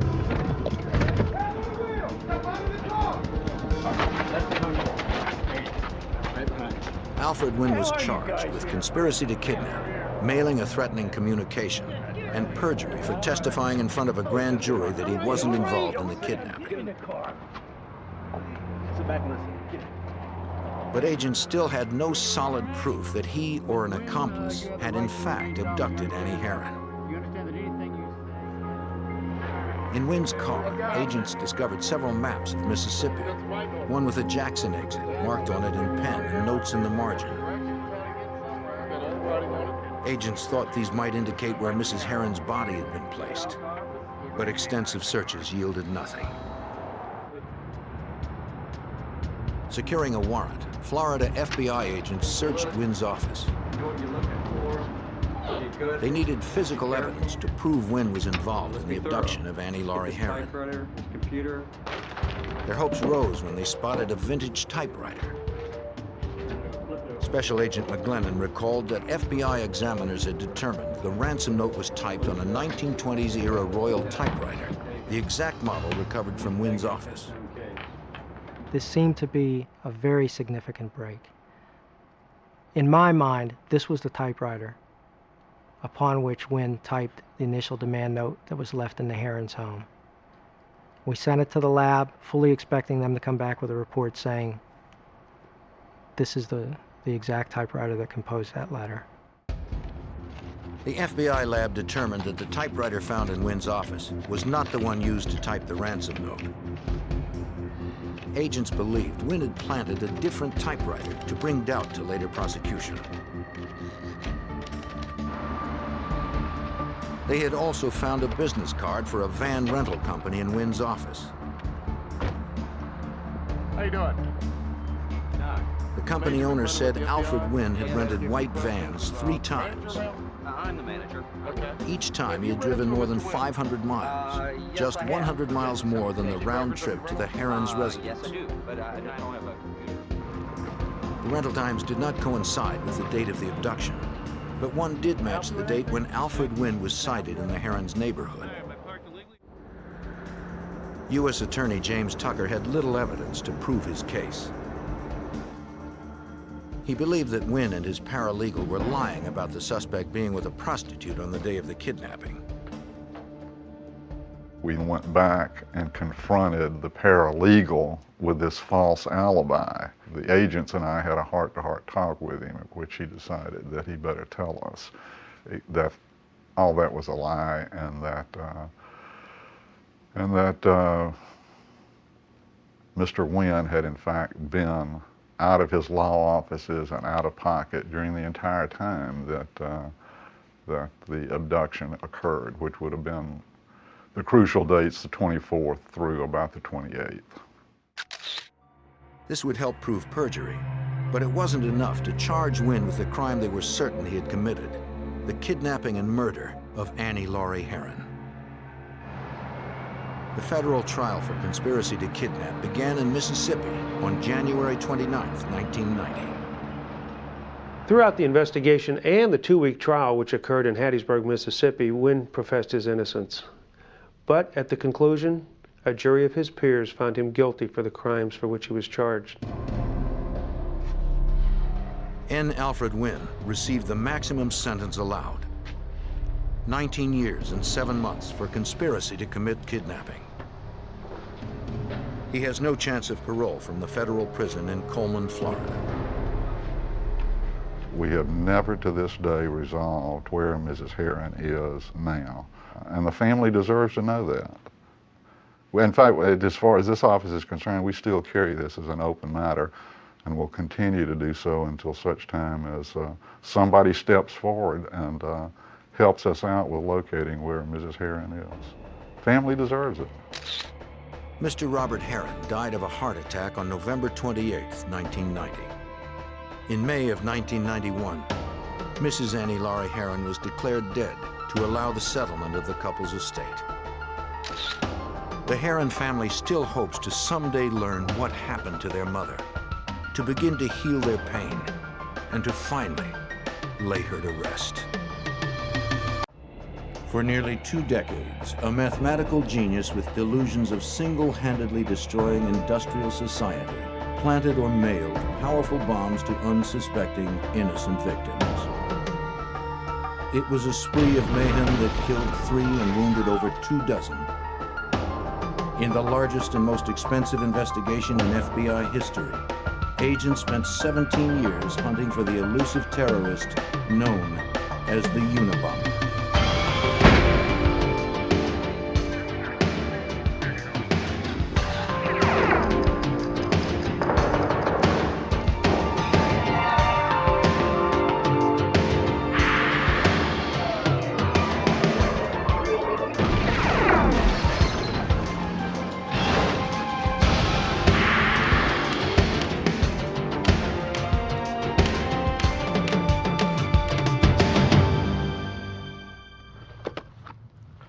The first bomb came in the spring of 1978. The damage it caused was minimal, but its impact would be enormous. With each new detonation, the bomber learned a little more about bombs, and law enforcement learned a little more about the man who sent them. Because its targets were universities and airlines, the FBI called him the Unabomber. I'm Jim Kallstrom, former director of the FBI's New York office. Before we ever knew the name Ted Kaczynski, we knew we were dealing with a disgruntled genius. We just didn't know how smart or how angry he truly was, or how far he'd go. But while the Unabomber was carefully perfecting his bombs, we were refining our profile. It was all a matter of who would finish first. On May 25, 1978, an engineering professor named Buckley Christ at Northwestern University in Evanston, Illinois, appeared in the mailroom with a shoebox-sized parcel. Professor Christ was listed as the return addressee, and he didn't know the man it was addressed to. Campus security guard Terry Marker cracked, "Maybe it's a bomb."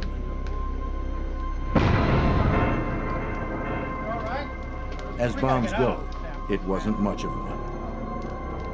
It began a 20-year streak of violence that would stump the FBI and terrorize the nation.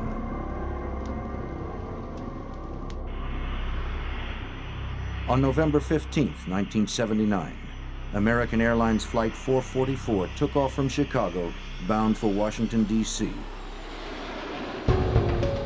As the Boeing 727 reached cruising altitude, the cabin filled with smoke. It was pandemonium. The plane was diverted to Dulles Airport in Virginia. A dozen people were treated for smoke inhalation. But for a faulty wire in the bomb, over 100 people would have been killed.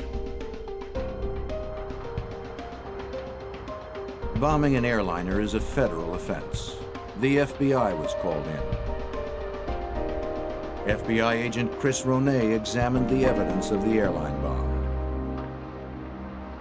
It essentially was a wooden box that looked to be hand-fashioned, handmade.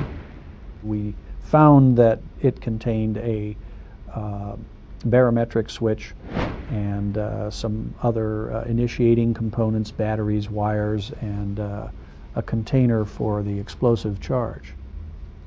The barometric switch would function when the pressure changed in the baggage compartment sufficiently to close the switch or allow the barometric switch to function and then actually detonate the bomb. The use of an altitude-sensitive barometric switch told the FBI that they were dealing with a serious and smart bomber. Ronay began his inquiries with the Chicago police. He was looking for anything to compare to the airline device.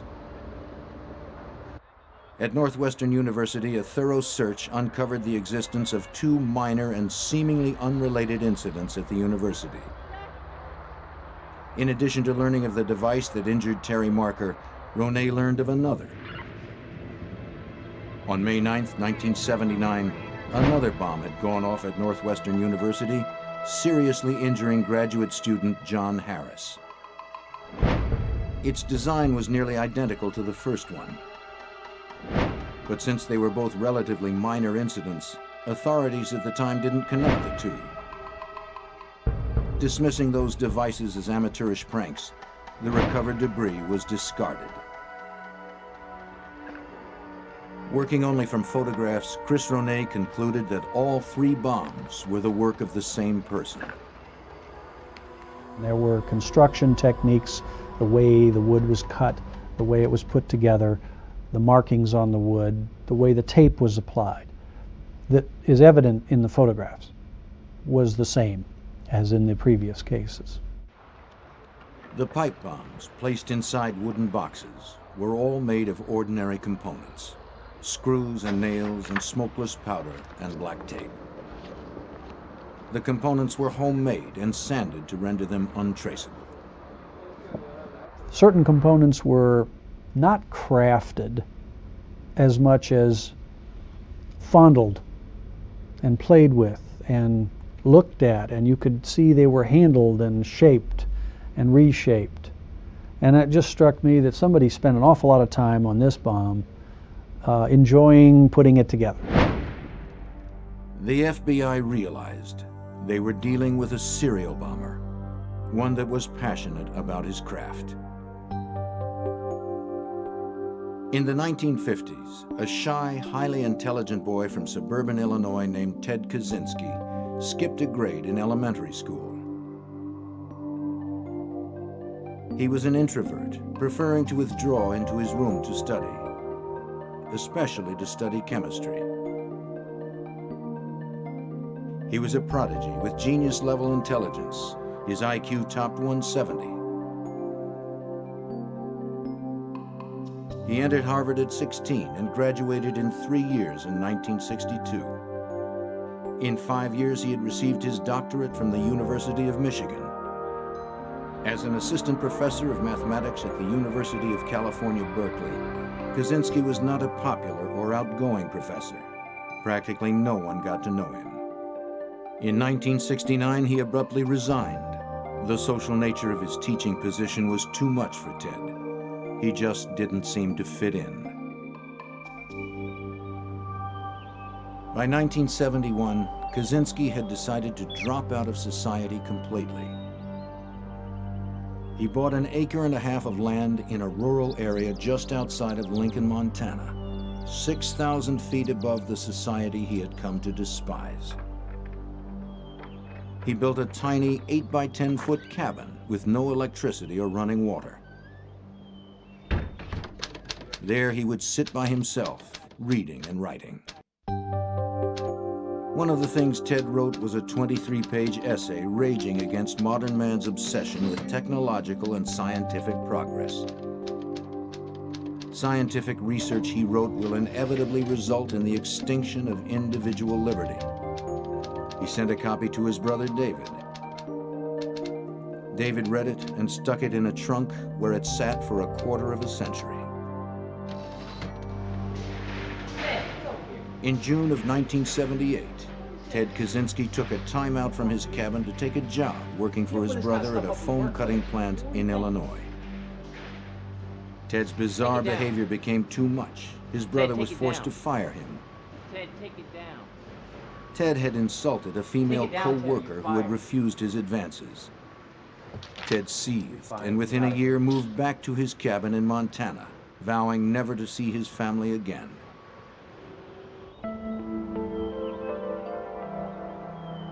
Trying to fit in as a social being was too frustrating for the introverted genius. Ted withdrew even more, believing modern man incapable of understanding him. He was starting to see civil society as an obstacle that needed to be overcome.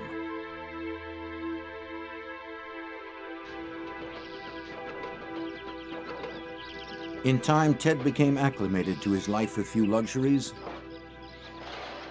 He took it upon himself to grow his own food and to be otherwise self-sufficient. He had few acquaintances, opting for his own company in the Montana wilds.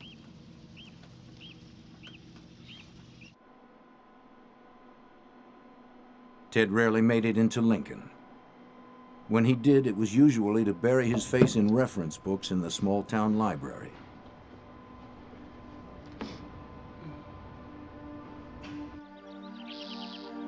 On May 3rd, 1980, Ted Kaczynski rode his homemade bike into Lincoln. He wasn't going to the library this time. Instead, he caught a bus for Helena and checked into the Helena Park Hotel for a brief stay. The next day, he headed west. Ted had urgent business that needed tending to.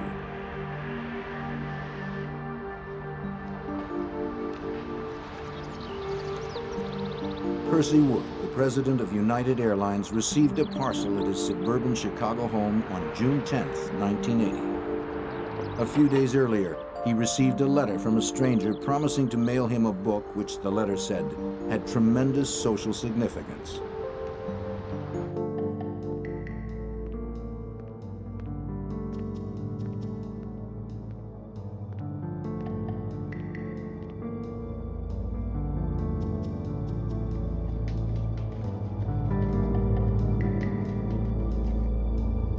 Wood placed the package on his kitchen counter. He opened and retrieved a book, Ice Brothers by Sloan Wilson. Wood was puzzled. Why is this book socially significant? He opened the cover.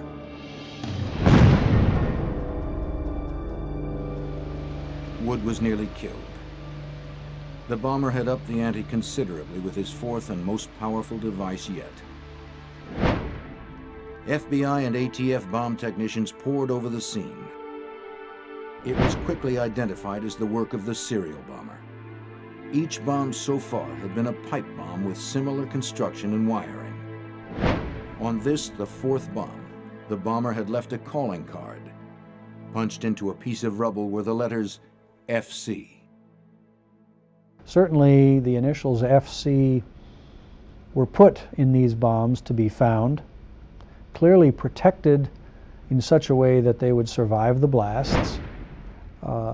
It didn't make any sense to have it in there. It didn't function in any way. It served no purpose except to say, here's my signature, here's an identifying feature. The FBI could only speculate what FC meant. By this time, FBI investigators had already given him a name. He bombed universities and airlines. They called him Unibomb, UN for university and A for airline. Naming him was easy. Finding him would be much, much more difficult.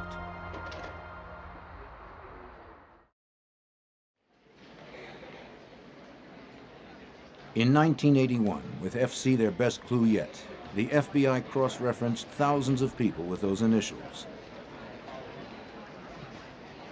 But the Unabomber was not sitting idle.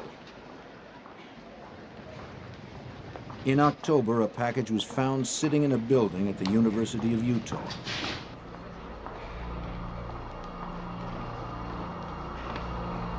It was a pipe bomb. Fortunately, it was a dud. Investigators now had a device intact. Perhaps a component was traceable. It would take time to find out. The Unabomber remained busy.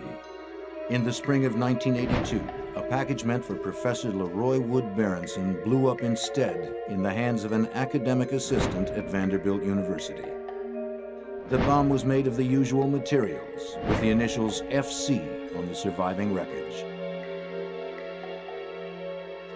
Examiners spent endless hours studying every minute detail of the Unabomb devices. The most bizarre clues suddenly emerged.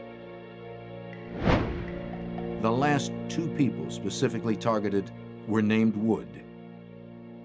Wood played such an important role in every one of the bombs. I mean, it was present in every one of the bombs, even when it didn't need to be. He, in fact, if he didn't have wood in it, he threw wood in it, sticks of wood, just so they'd be there. There were references to wood in addresses and names of people throughout. FBI lab examiner Doug Diedrich of the Trace Evidence Unit is also a wood expert. Well, the materials may indicate something about that individual, may indicate where he might live, what he might do for a living, And that's one of the things that I was involved with, especially in trying to determine where these types of woods came from, what geographical area, what part of the country. This approach seemed like a long shot, but the scarcity of clues left investigators with few options. As the FBI investigation intensified, so did the power of the Unabomber's devices. On July 2nd, 1982, Professor Diogenes Angelakos of the University of California, Berkeley, a devoted husband and a popular teacher, noticed a strange-looking object on the floor of the Computer Science Department's coffee room.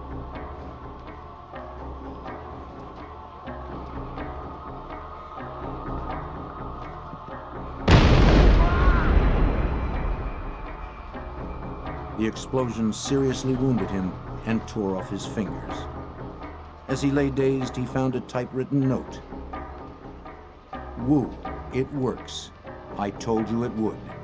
RV."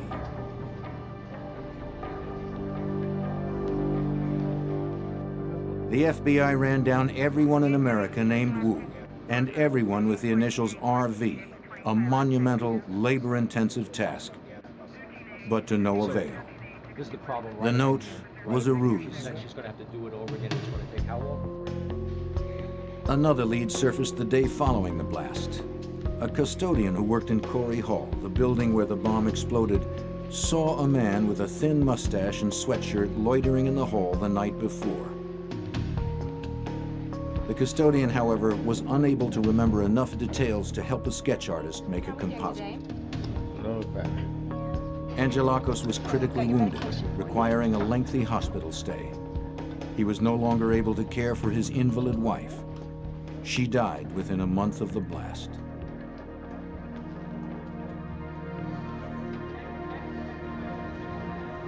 In May of 1985, in that same building, Berkeley graduate student John Hauser, a captain in the Air Force, noticed on the floor a 3-ring binder sitting on top of another object.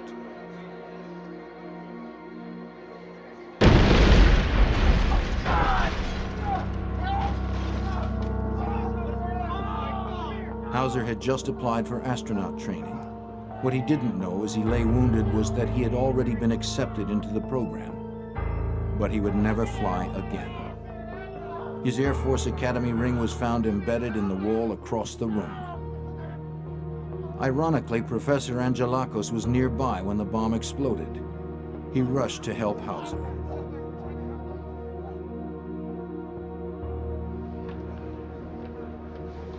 Unabomber-related crime scene investigations conducted by the FBI, ATF, and the United States Postal Service had become frustratingly routine.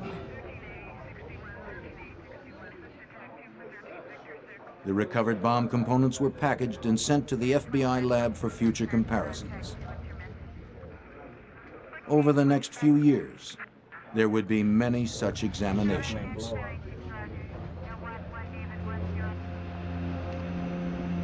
On May 8, 1985, a package was received at the Boeing Corporation in Auburn, Washington.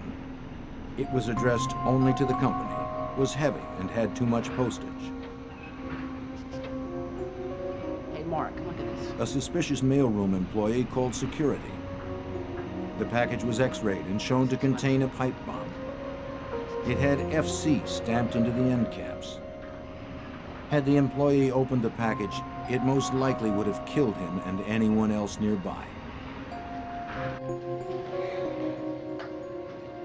On November 15, 1985, Dr. James McConnell, a psychology professor at the University of Michigan, received a letter and package from a Ralph C. Kloppenberg. The sender described himself as a doctoral student. "I'd like you to read this book," he wrote. "Everyone in your position should read this book." As he read, his assistant opened the package nearby.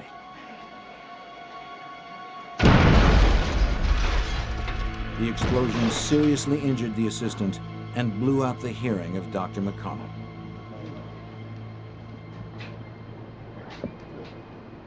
Examiners continued to dissect the bombs.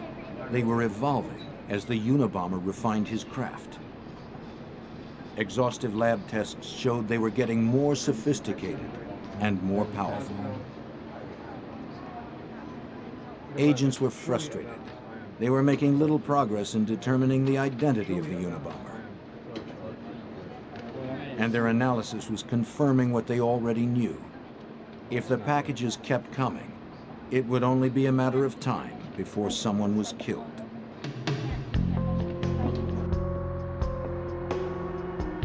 Hugh Scruton owned the Rentec computer store in Sacramento, California. On December 11th, 1985, about lunchtime, Scruton headed out the back door that led to the rear parking lot when he noticed something. It looked like a block of wood with 4 nails sticking out, points up. The explosion was ferocious, blowing a massive gaping hole into Scruton's chest, exposing his heart. The Unabomber was now a murderer. The bomb that killed Hugh Scruton was the most powerful yet. It consisted of a pipe within a pipe and contained all of the same characteristics as the others, right down to the FC stamped on a surviving end cap. The Unabomber investigation was now officially a homicide case. Investigators stuck to their strategy of keeping the details of the case secret, lest the Unabomber learn what they knew, or worse, lest they encourage copycats. Agents were desperate for a solid lead.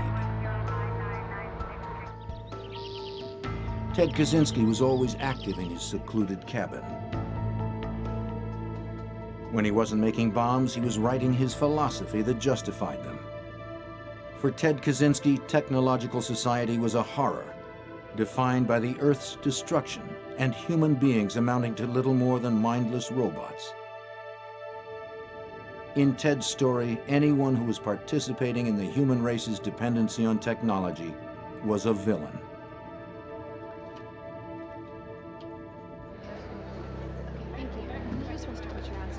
On February 20th, 1987, a secretary at Cam's computer store in Salt Lake City looked out of her office window and caught a glimpse of a man in the parking lot, placing an object on the ground.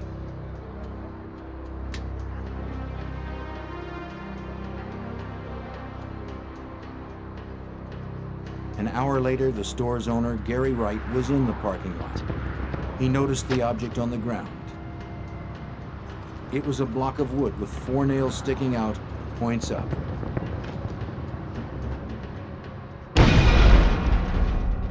Wright received serious injuries, but miraculously survived. As police scoured bus stations and local businesses looking for a suspect, a sketch was commissioned from the secretary's description. It was unquestionably the portrait of a man in disguise. The sketch didn't catch the Unabomber, but in one way it may have worked. Knowing he was seen, the Unabomber seemed to vanish. After 9 years of bombings, Unabomber-related incidents simply stopped after the 1987 Cams explosion. The investigation had continued, but all available leads had been exhausted. After 6 years of silence, investigators were hopeful that the Unabomber had either been imprisoned on some unrelated charge or died. Either way, the bombs had stopped. But Ted Kaczynski was neither dead nor in jail. He had spent the last 6 years virtually alone, content in his day-to-day routine, tending the garden, hunting, writing, and visiting the library. Ted always managed to stay on top of current events. In 1993, after a 6-year hiatus, several highly publicized events propelled the Unabomber out of retirement. The fiery siege at Waco, Texas, between the ATF and the Branch Davidian religious cult, and the bombing of the World Trade Center created a violent political environment. The Unabomber would return in a fit of violence of his own.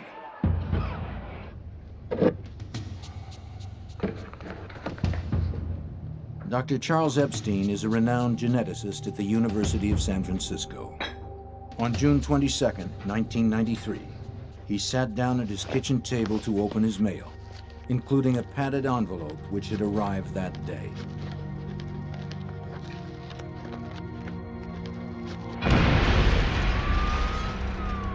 The blast critically injured Dr. Epstein. After 2.5 hours of surgery, he was stabilized and very lucky to be alive.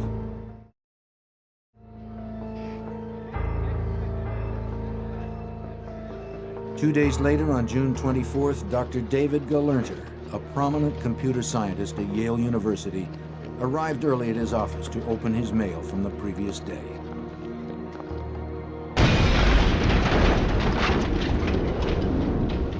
Injured in his right arm, eye, and abdomen, Galernter struggled to his feet and went out the door for help.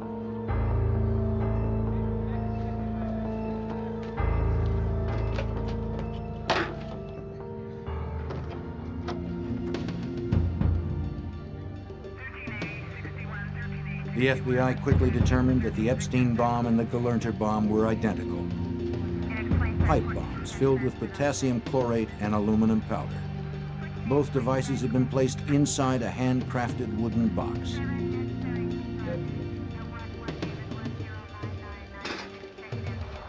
A few hours after the Galernter bomb went off, a letter was received in the mailroom of the New York Times. It was from a self-proclaimed anarchist group called FC, who were claiming responsibility for the recent bombings.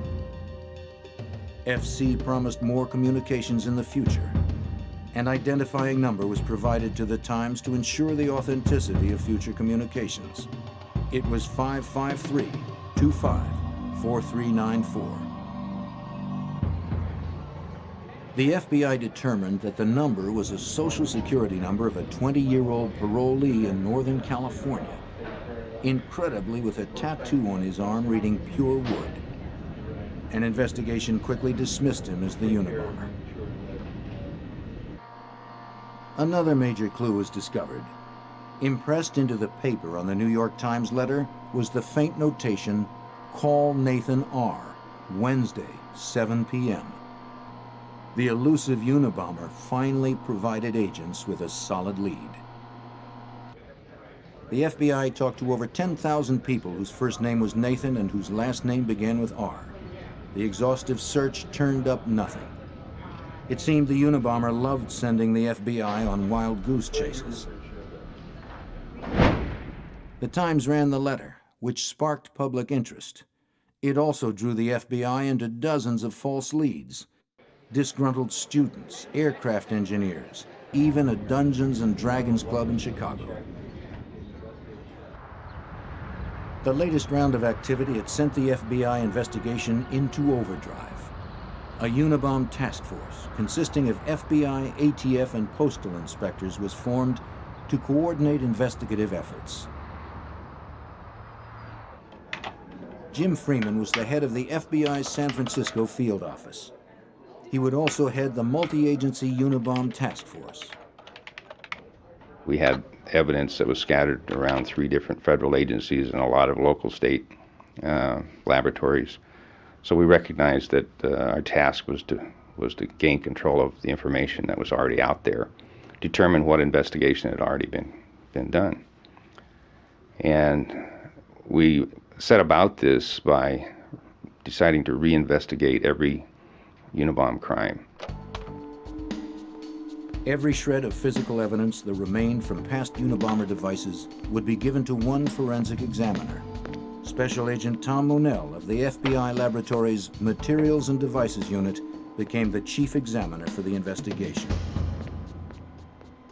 All the evidence in the Unabomb case, no matter if it was explosive related or not, came through me and my unit. In a serial bombing type case such as the Unabomb case, the most frustrating aspect was the fact that we were doing all forensic examinations that could possibly be done to the evidence, and it wasn't able to lead us to any individual. While the task force struggled, Kaczynski's warped revolution against society continued. On December 10, 1994, advertising executive Thomas Moser was opening his mail in his North Caldwell, New Jersey home. His wife and 2 daughters were upstairs. He examined a small package with excessive postage from an H.C. Wickel, Department of Economics, San Francisco State University.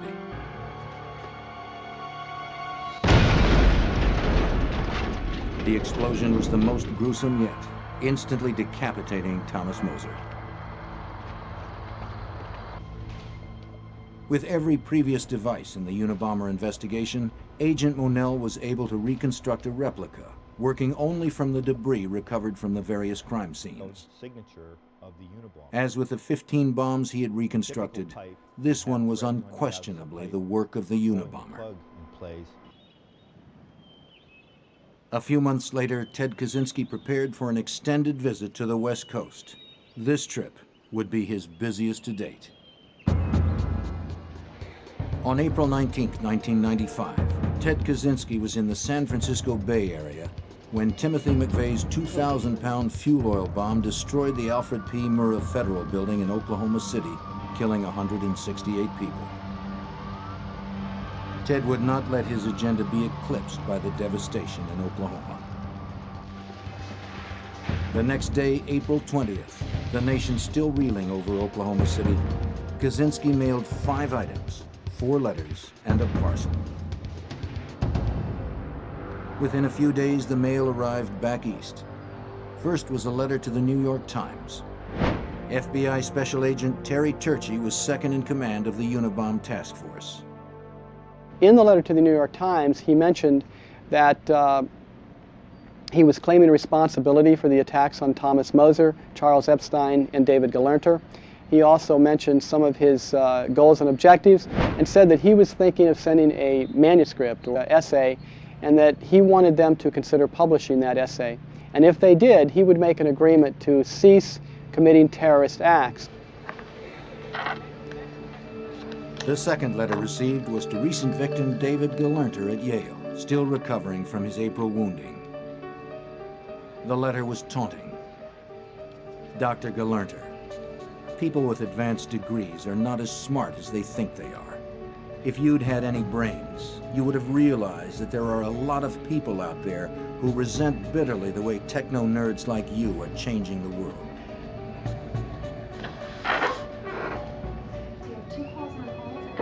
On April 25, 1995, a package arrived at the California Forestry Association addressed to its former president, William Dennison. Its current president, Gilbert Murray, decided to open it himself. It exploded with incredible violence, destroying everything in the office. Gil Murray was literally blown to pieces. 4 blocks away, the governor of California heard the blast from his office. The Unabomb scare was nationwide. Bomb threats were being reported everywhere. The FBI suspect list topped 50,000 names. 16 years and 16 bombs later, the Unabomber had claimed 3 lives and injured 24 people. 2 months after Murray was brutally killed, a letter arrived at the San Francisco Chronicle. It read, "The terrorist group FC, called Unabomb by the FBI, is planning to blow up an airliner out of Los Angeles International Airport during the next 6 days." The threat had to be taken absolutely seriously because the Unabomber had in fact placed a bomb aboard an aircraft before. It wasn't lethal enough to blow the plane out of the sky, but we knew that his bomb-making ability had progressed enough that he certainly was capable of that now. The FBI saw to it that special security measures went into effect immediately at California airports. No one without a ticket was allowed through security. All bags were searched. Bomb-sniffing dogs checked everything. The Postal Service stopped flying the mail on commercial jets. Passengers are questioned about carry-on luggage that they've had. Have you had this package in your custody and control during the entire time? Did you pack the suitcase yourself? Those type of questions all began from that day in LAX. The same day that the airliner threat was received at the San Francisco Chronicle, the Washington Post received a message from FC, a 56-page typed manifesto. The New York Times received a carbon copy of the manifesto the next day, as did the adult magazine Penthouse 2 days after that. The letter to the Post and Times laid out the terms and conditions for publication and agreed to stop the bombings if the Post or the Times published. For Special Agent Terry Turchi and the Unabomb Task Force, receiving the manifesto was a huge break. Of course, when the Unabomb manuscript came in, that was big information, and this was a major break, and we all knew that it was a major break, which if handled properly, could possibly lead us to identify the Unabomber. The manuscript, blandly titled Industrial Society and Its Consequences, was a meticulously written tract against technology, genetics, leftism, conservatism, and modern society generally.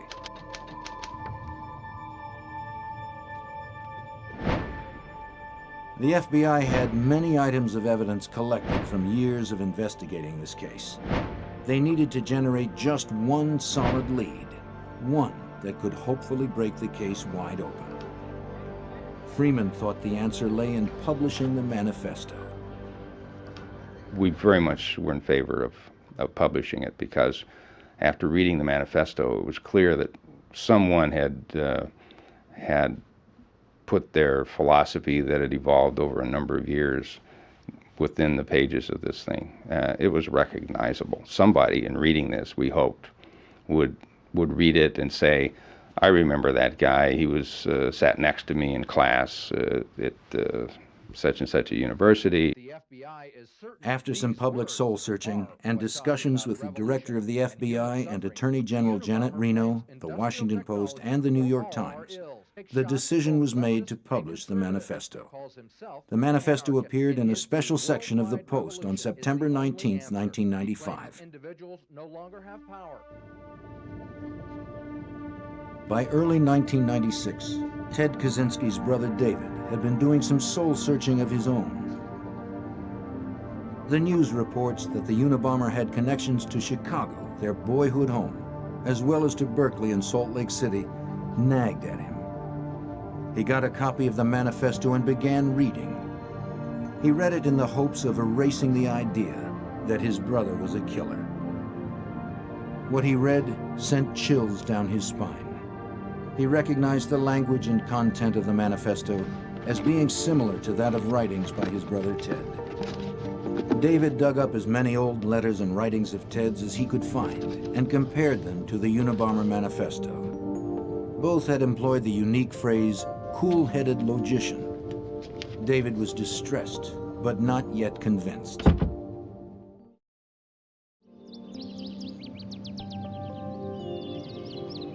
He wrote Ted an urgent letter. Though he did not reveal his suspicions, he requested a visit to Montana. Ted refused his brother's request. David decided to call a private investigator to look into the matter, but the news that the private eye brought him was not encouraging. The private eye submitted the manifesto along with some of Ted's writing to be analyzed by experts who didn't know the parties involved. The experts concluded that the authors had a strong chance of being the same person. Frantically, David continued his search for anything Ted had ever written to him. In an old trunk, he came across the essay Ted had sent him back in 1971. David could no longer hide from the reality that his brother might be the Unabomber.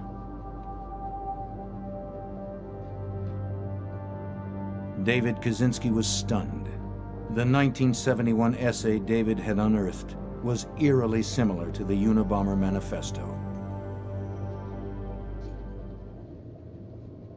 Torn by the prospect of turning in his own brother on the one hand and endangering lives on the other, David Kaczynski made a gut-wrenching decision.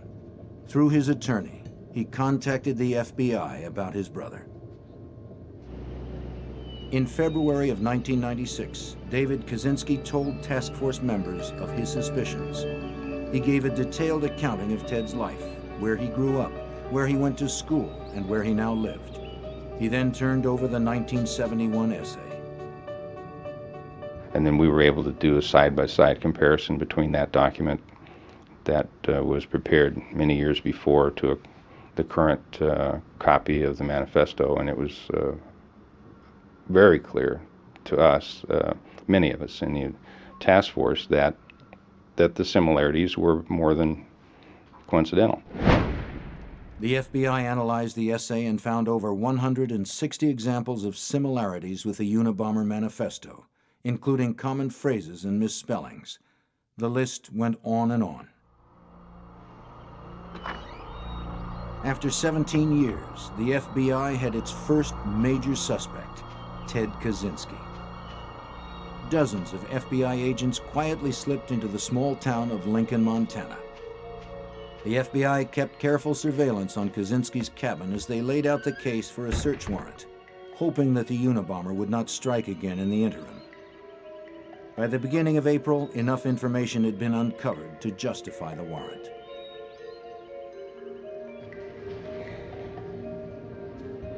Among other things, agents were able to learn that Ted had traveled extensively.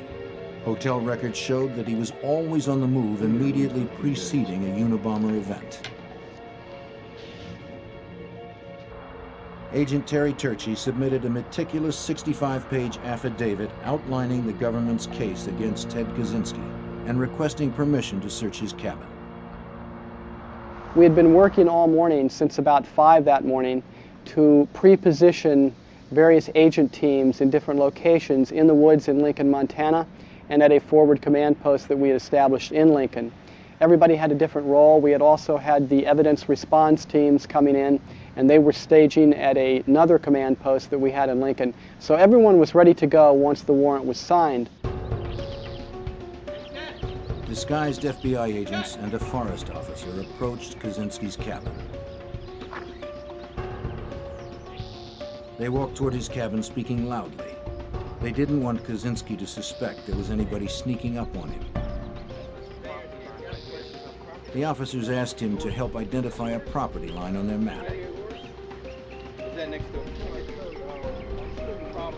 As he turned to get his coat, the officers pounced on Kaczynski. The suspected Unabomber was in custody.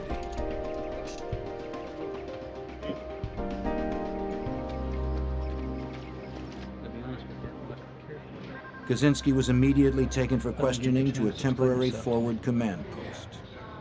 Jim Freeman was about to come face to face with the man that had eluded the FBI for nearly 2 decades. He looked just absolutely disheveled. He looked like he was covered with soot. The agents that had grabbed his arms to restrain him had soot on their hands. So, Ted, you like to travel? Kaczynski admitted nothing and refused to say whether the cabin had any live bombs in it. Been down there much? As the questioning continued, the search of the cabin began. The tiny cabin was treated essentially like a live bomb. It was assumed that the place at the very least had live bombs in it, or at worst, was heavily booby-trapped. Explosive ordnance disposal teams cautiously made their way into the cabin. Ted Kaczynski had not been formally arrested on any charges yet. As investigators searched through his cabin, they found enough evidence to charge him with possession of bomb-making materials. They found pipes, chemicals, wiring, batteries, and wooden boxes. This charge would allow agents to hold Kaczynski until a more thorough search could be conducted. FBI Special Agent and explosive expert Donald Sockleben was responsible for quickly gathering evidence in order to obtain the arrest warrant. He rushed to Helena to petition the judge. Sockleben had been working on the Unabomb case for years. I think it was on the ride back to Helena that night when Pat Webb and I, who had worked on this for so many years, just sort of looked at each other and realized that maybe this was the beginning of the end, that we really did believe that night, if we hadn't believed before, that we had in fact caught the Unabomber. Ted Kaczynski was detained overnight until formal arrest charges could be brought the following morning. He was led through the streets on national television, looking every bit the part of an eccentric hermit. He was presented the next day before a judge in Helena on a charge of possession of bomb-making equipment. The search of the cabin continued. The room was a gold mine, but a dangerous one. Each container, each book, each binder needed to be x-rayed for explosive devices. It was clearly going to take a long time to search the tiny cabin. The evidence being slowly hauled out of the cabin was damning. A series of 3-ring binders with page after page of detailed bomb designs which matched the bombs used in many of the Unabomb explosions. Explosive powders of the type used in the bombings. Aluminum ingots and aluminum shavings on the floor, crucial bomb components. There was the infamous hooded sweatshirt and sunglasses. Agent Thomas Monell, the expert on Unabomb devices, was also inside the cabin. The other evidence located in the cabin were electrical components and wire that were consistent with the majority of the Unabomb devices.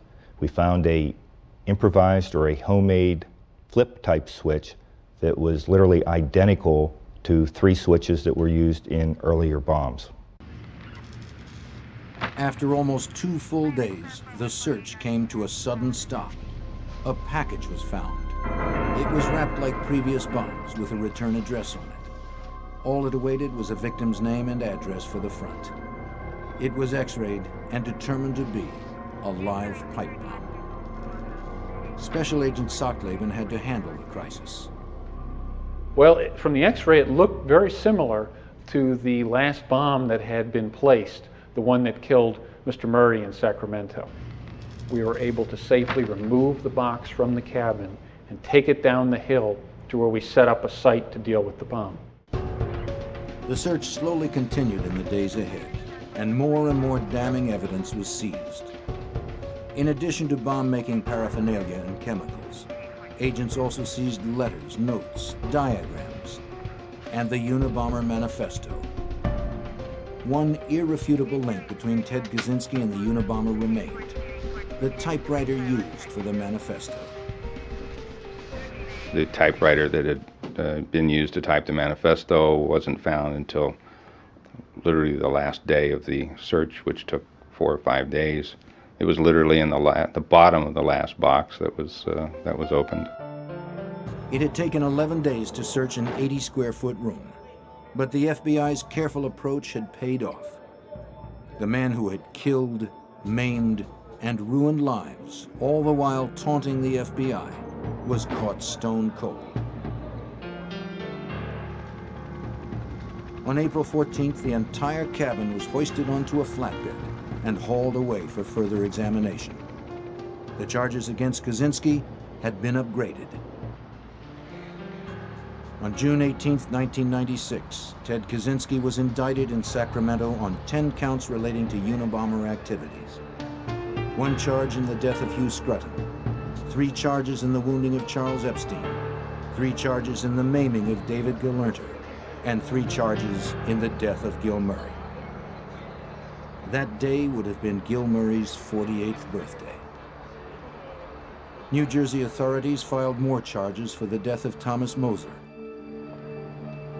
On November 12, 1996, selected visitors filed into a Sacramento courtroom for the long-awaited trial of Ted Kaczynski. In the front row was Ted's family, brother David, and his mother, Wanda Kaczynski. As Ted entered the courtroom, he turned his back angrily on his family members and never acknowledged them.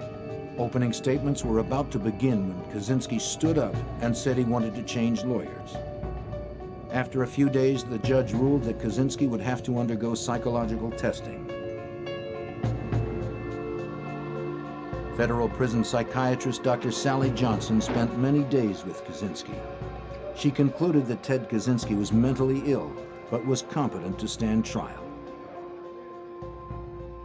The government's case against Kaczynski was overwhelming. For 17 years, the FBI had prepared for this day. examiners had reconstructed and preserved every device related to the Unabomber's crimes. With Ted Kaczynski's arrest, they were now able to establish an irrefutable link between him and the Unabomber. Ted's desire for solitude would no longer be self-imposed. With no options, he pled guilty to all Unabomber-related crimes. He was given 4 life sentences plus 30 years. He would never be eligible for parole. For Agent Terry Turchi, the Unabomber investigation shows the FBI's determination to never quit until justice is served, no matter how long it takes. For the people committing these crimes, who may go on for many years and not get caught, they may become more arrogant, or they may become more complacent, or they may think we're never going to catch them. But I think for them and for the public, the message has to be that we don't give up and that we're going to stay with it until we solve it. And certainly I think that is what we're called upon to do and what we need to do. In June 1998, Joanna Lee, an assistant editor at Simon & Schuster Publishing, received a letter from Ted Kaczynski with a prison return address. She knew he was the convicted Unabomber, but opened it anyway. Kaczynski wanted them to publish a book about his struggle. To this date, there are no takers.